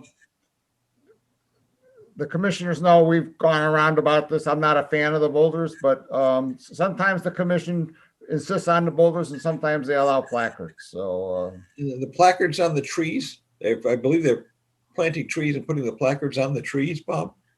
And Mr. Chairman, darned if I know. You know, where they put on trees, they put on 4x4s. Yeah, I can come up with a detail. I'd hate to have to bring in, boulder. I mean, sometimes a lot of sites around here, we have naturally occurring boulders, and we might here, but I'd hate to have them bring in, boulders when they don't have anything otherwise on site. But we'll come up with something. Okay. Any other comments or questions from commissioners? I think even a property marker with a placard on it, I think it's been approved in the past, like a 6x6 piece of granite. Yep. Yeah. That sticks up about a foot. Yep. Okay. All right. Looking for a motion to continue until March 3rd. I would make that a motion, Mr. Chairman. Second? Second. All right. Roll call vote. Ken Jones. Aye. Rich Birsch. Aye. Katie Childs. Aye. Carl Luck. Aye. Jack Rabbit. Aye. Jeff Viviano. Aye. And I for myself. And Mr. Thank you, Chair, Greg, and unfortunately, thank I you was for your patience. I was playing with my volume, but I did want to just comment quick that, well, they're going to be bringing in gravel and processed sand and all sorts of other truckloads of material. So I don't think it's that big of a deal if they had to bring in half a dozen boulders in with all of the other material they're trucking in. That would be that much of a pain. Point noted. We're happy to do boulders. That's fine. That's fine. No problem. All right. I'd like to go, I'm proposing to the commission that we take, and for the rest of the meeting, we go to acceptance of the gift, the administrator's determination, and executive session, and we skip the rest till the next meeting. Does anybody have an issue with that? Mr. Chairman, the only question would be to ask Matt if there's anything in those items that should really be addressed tonight. Matthew? Honestly, no. I mean, I've got the Fire Road 16 issue. I've gotten responses from the abutters, so I'm meeting on site with them to go over materials. I can have a report ready probably for the next meeting. And 90 Ruth Street, they're meeting me next week to do the RDA paperwork. So, okay, thank you. That's it. Thank you. No problem. So let's go to acceptance of a gift of conservation land relative to Chapter 40, Section 8C, consisting of a portion of 361 Mass Ave totaling 1.5 acres. And let's stop this share. Does anybody want to see the plan where this property is? Yeah, we could. Just quick, Bob. Sure. Thank You you. can do that. Please. It's the little square of property. We've discussed this before. The one in the middle of Cowdrey? No, this is the one that Bright Farms is donating. Bright to Farms the is town. donating. The Oh, lettuce that. Oh, people. love. Get from Reno to the Yep, park thank you. department. Bright Farms donation. So let's share this.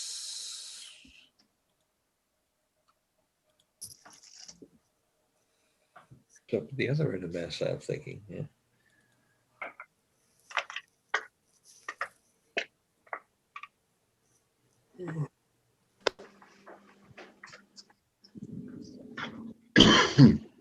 This is too big.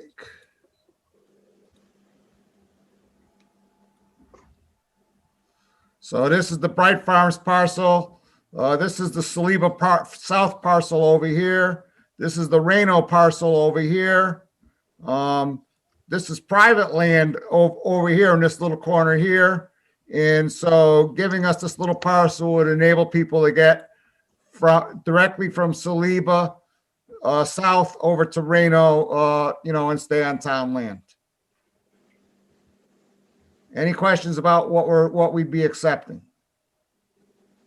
Hey, Jay, just a quick question as to the size of it. We didn't designate any size. We were really only looking for, 20 or 30 feet. How did we come up with an acre and a half? That's what they gave us. Okay. And they turned around and said, we might be able to they might give us more later. We didn't ask for more, but they're saying, we might give you more later after we finish doing the work. Because right now they might use the area adjacent to it as a staging area, but then they won't need it after that. And so they're just as happy. I think they're just as happy to, to not have to pay taxes on it in the future or something. I don't know. Thank you. Mr. Chairman, I was fortunate enough to be on the walk that we went down and found that little spot. And I was very, very happy to see that they gave so much land. As Richard said, I wasn't expecting that, but it is a very nice, wet, marshy area. So I'm delighted that we're getting that much.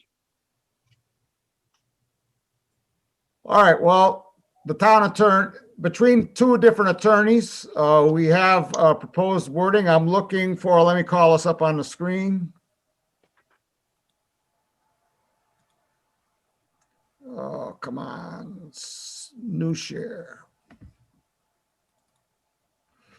We need a motion. Let's blow this up. You want me just to read it and make the Yep, motion? that'd be great. If you blow it up just a little more, so I don't That's what I was trying to do. strain my tired eyes. Why would you be tired? I can't imagine. Here All we right, go. I'm ready. Go. I move that the Lunenburg Conservation Commission hereby votes to receive and accept a gift from PSG Realty LLC per MGL Chapter 40, Section 8C, and subject to the approval of the Select Board of the parcel of land identified as Parcel B on the plan entitled Plan of Land in Lunenburg, Mass., prepared for Bright Farms, dated January 11th, 2021, recorded in the Worcester Northern District Registry of Deeds in Plan Book 527, page 23. Said parcel of land contains approximately 65,464 square feet according to said plan. It is located on the west side of land currently owned by the commission. Do we have a second? Second? Thank you. Any discussion? Hearing none. Roll call vote. Ken Jones. Aye. Rich Birsch. Mr. Chair, I would just add that we ensure that it has the listing that's under the care and control of the Conservation Commission. And an I vote aye. Good point. I'll pass that along. Katie Childs. Aye. Carl Luck. Aye. Jack Rabbit. Jack Rabbit. Aye. Jeff Viviano. Aye.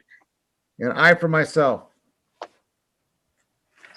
Administrator's determination, Fire Road 98, Fire Road 12. I believe there's a tree to be taken down there. That's an excellent point about the deed, Rich. We'll have to pass that along. Yep. Thank you. Bob, if you could pull the picture up. I'm working on it.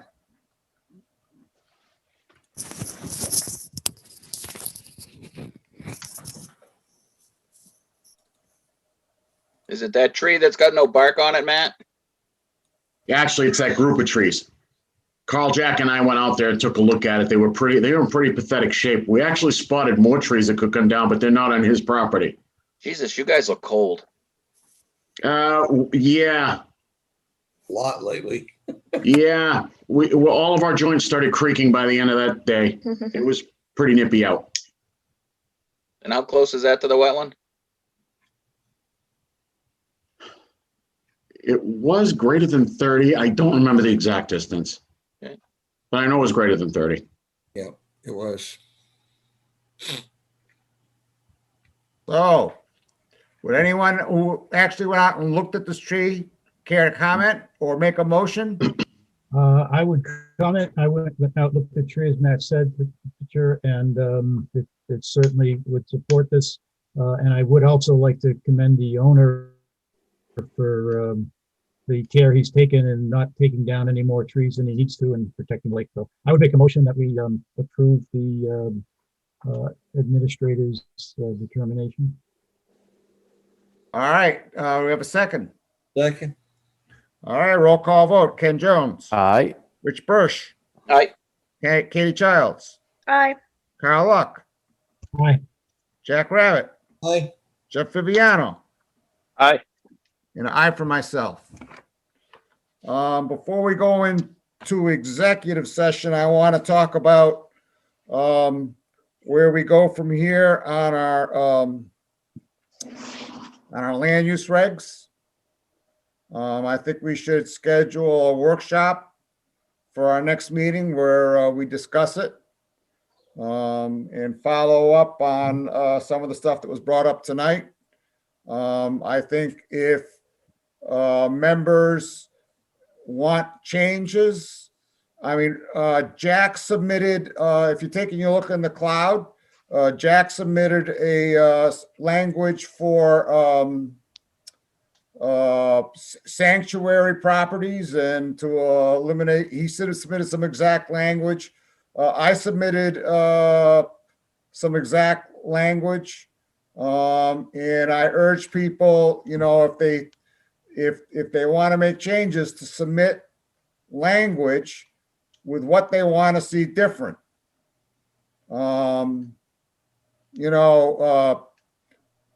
We had a member tonight, said, "Oh, we left all this stuff out." Well, where's the language? If you want to see something different, submit language, specific language, to put to an up or down straw poll.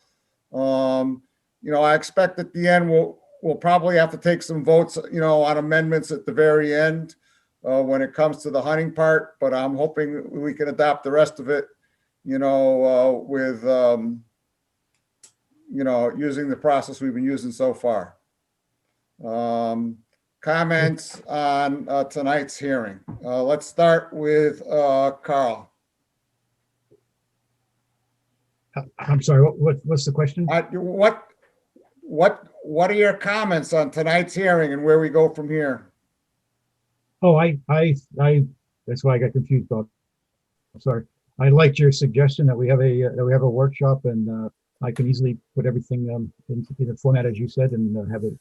You say, I assume have it as available for at the hearing, since we can't share it in advance anyway.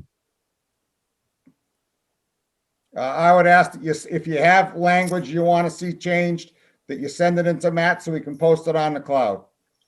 Okay. Anything else, Carl? I'm not sure we can post it on the cloud unless we also post it on the public. I know you said that before. Website. I don't agree, and I'll check with town council on that. But send it into Matt. Be posted. I'll send it to Matt. Okay. Katie Childs. I think tonight's discussion was really, that's the word I want to use. It was a great discussion. Everyone said their pieces. Everyone, made their points in a nice fashion too. These days, a lot of people put a lot of meanness into discussion sometimes. So I think it was really productive, and I think a workshop would be a great idea. Jack Rabbit. Well, clearly a workshop, we've got to continue. We're so far away from being ready for this, and there are so many things that we have not yet addressed. So the absolute right idea is the workshop. Bob, Mr. Chairman, excuse me, there was a lot of input that I received, and I spent quite a bit of time trying to put it together to share with this group tonight. And unfortunately, that didn't come to pass. I don't believe I'm breaking any of our regulations by sharing with the public the conversations that I've had with the different people outside of this meeting, and bringing up trying to address their concerns. I would bet you that 85-90% of what we had discussed, I had done research with and it was not. We never closed anything for those folks. So I want to. I'm still planning on going to town meeting to seek a non-binding resolution. And the question that was asked earlier by one of the members says that does their opinion really have any? How is it measured? How is it inputted to this group? And I didn't necessarily hear an answer from, because you were asking questions. So in either case, I'm pleased to see so many people that attend. I was pleased to see the range of responses, as Katie pointed out. It was and honestly, even the discussion threads that are going on are very, very thoughtful and very, people are being kind to each other, but it is an issue. It's an emotional issue. And I think that we need to have a couple of these, and we need to be willing to listen to the whole population and acknowledge that there are some psychological issues that are involved in this that are deeply emotional.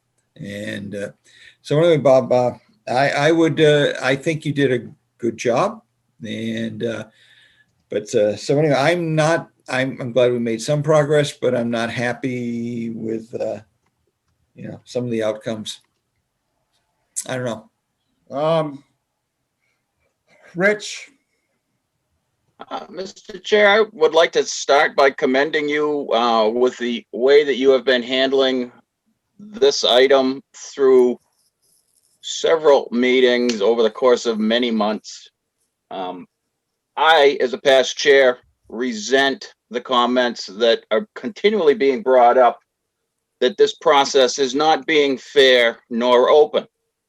At no time has anybody on this commission, you included, ever put a timeline or set an end date for this discussion or this process. And I do take offense to the continual abuse that we have to listen to, that somehow we're directing a process and not allowing it to play out fully. I do think as commissioners, we have all taken an oath to protect this property and to be as fair and open as possible. And I don't appreciate being told that I'm not being open to other people's opinions or somehow want to close this process prematurely without getting everybody's input. There were some comments tonight about town meeting and listening to everybody, and unfortunately the Conservation Commission does have its roles and responsibilities, and one of them is to design and implement the land use regulations. That is our responsibility, not town meetings. And I don't know how you would go about giving it to town meeting. But as far as you've done more than an admirable job at trying to get as much opinion from everybody as possible. I was happy that the meeting was as fair and open tonight as our other ones have been. It is definitely a very emotional subject on many levels, rights, uses, people's values of the property. So it is good to hear from everybody. And I was very glad that, and I'm not sure what the final number was, but last one that you had put out was 64 people participating in the Zoom. How many? 77. Really? 77. So I would put forth to anybody that does claim that perhaps Zoom is not the way to be handling these meetings.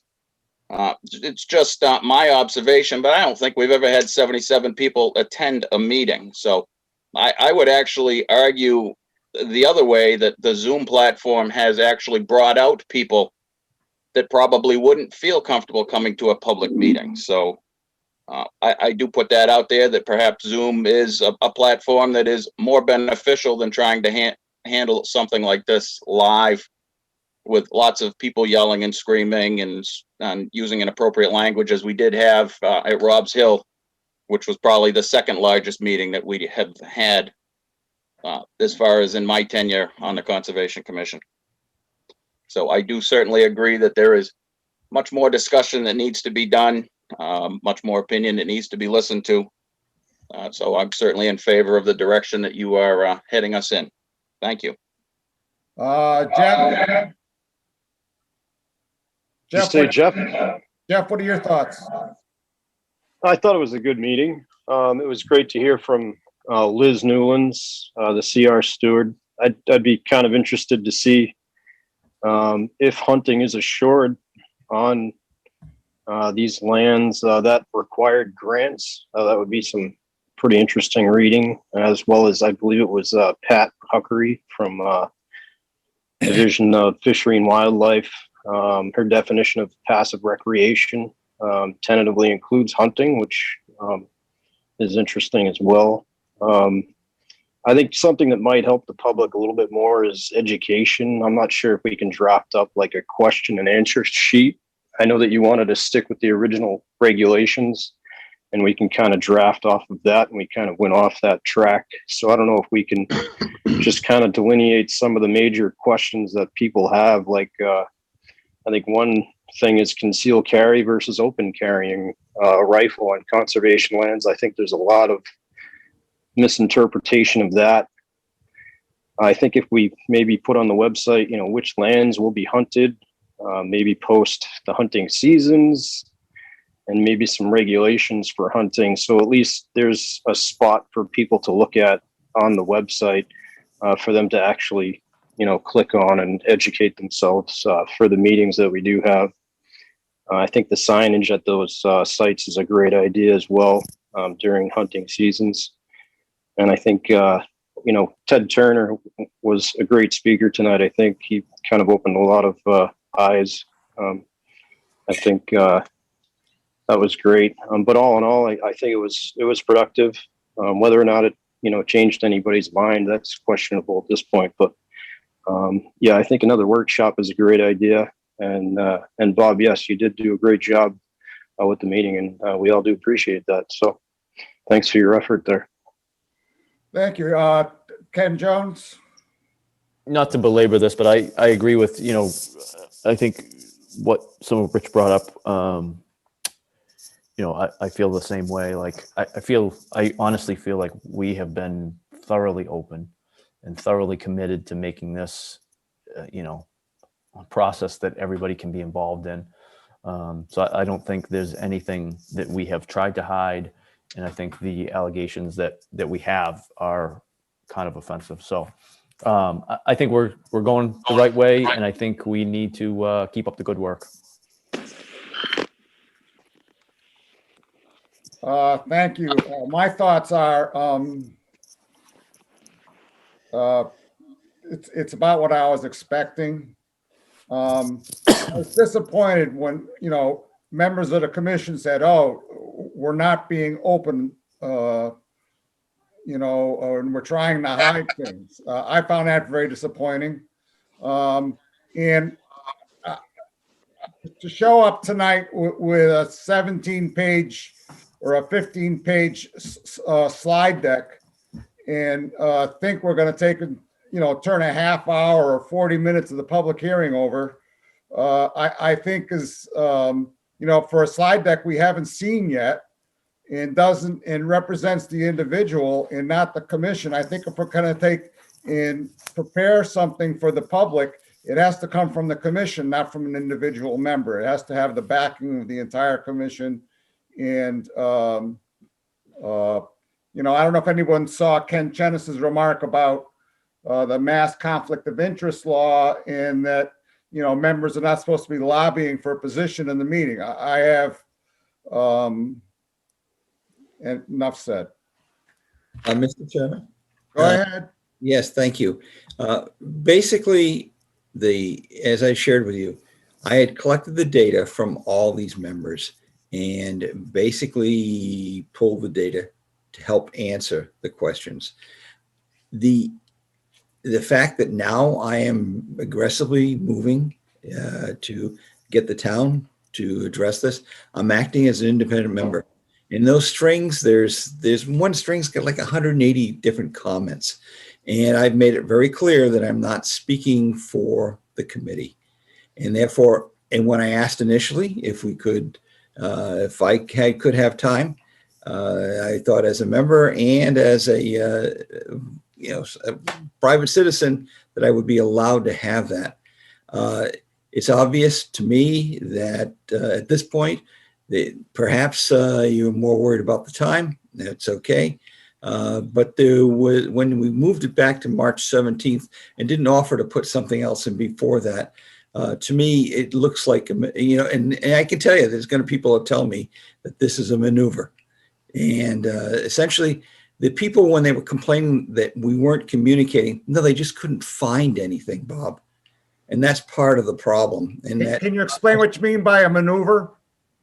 Maneuver? Yeah. What's a maneuver, Jack? Okay, a maneuver is essentially that the belief is, and this is expressed to me, has been expressed to me, that there are, and I don't know if I want to share that. No, go ahead.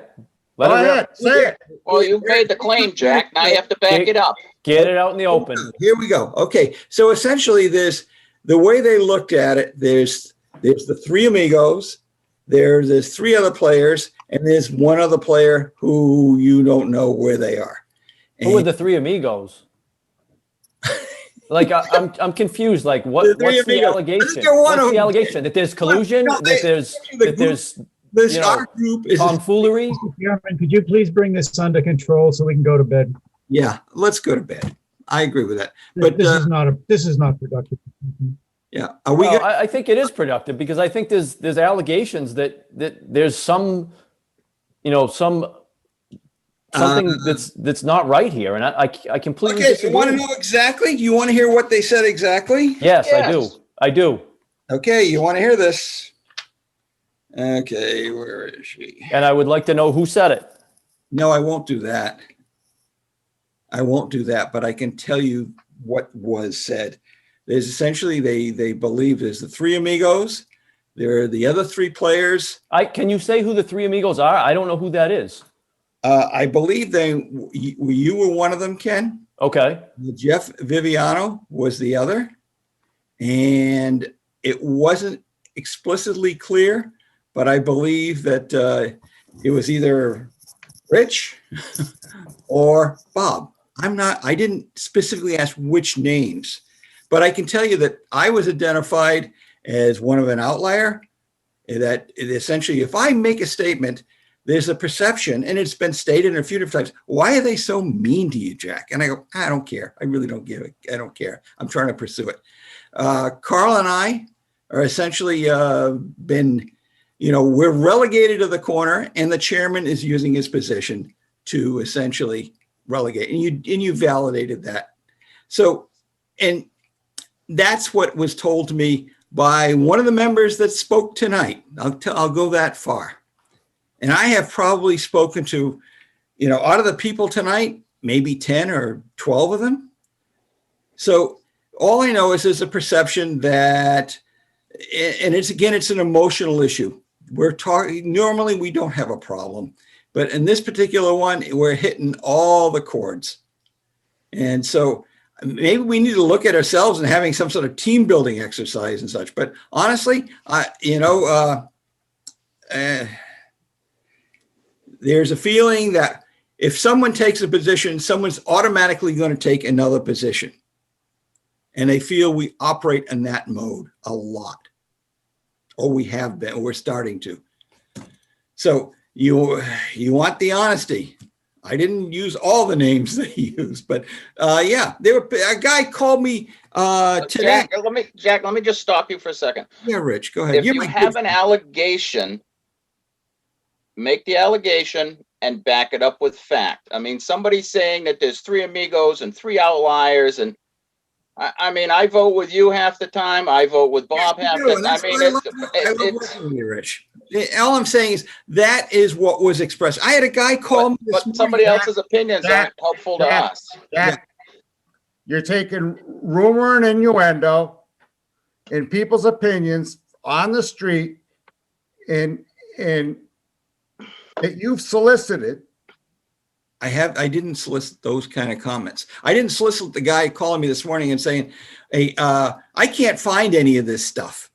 Call this up today. Jack, when you put it yourself out on Facebook and you say, if I'm happy to talk with you, you're soliciting. Yeah, of course I'm happy to talk to him. Why wouldn't I be wanting to talk to the people that I'm trying to support? Why wouldn't I, Bob? Okay. I'd like to move on to executive session. Please. I'm looking for a motion to enter executive session and to adjourn after exiting executive session pursuant to Mass General Law, Chapter 30, Section 21, Paragraph 3, to discuss strategy with respect to litigation if an open meeting may have a detrimental effect on the litigating position of the public body and the chair so declares. And the matter is 192 Townsend Harbor Road. I'm looking for a motion. So moved. Do we have a second?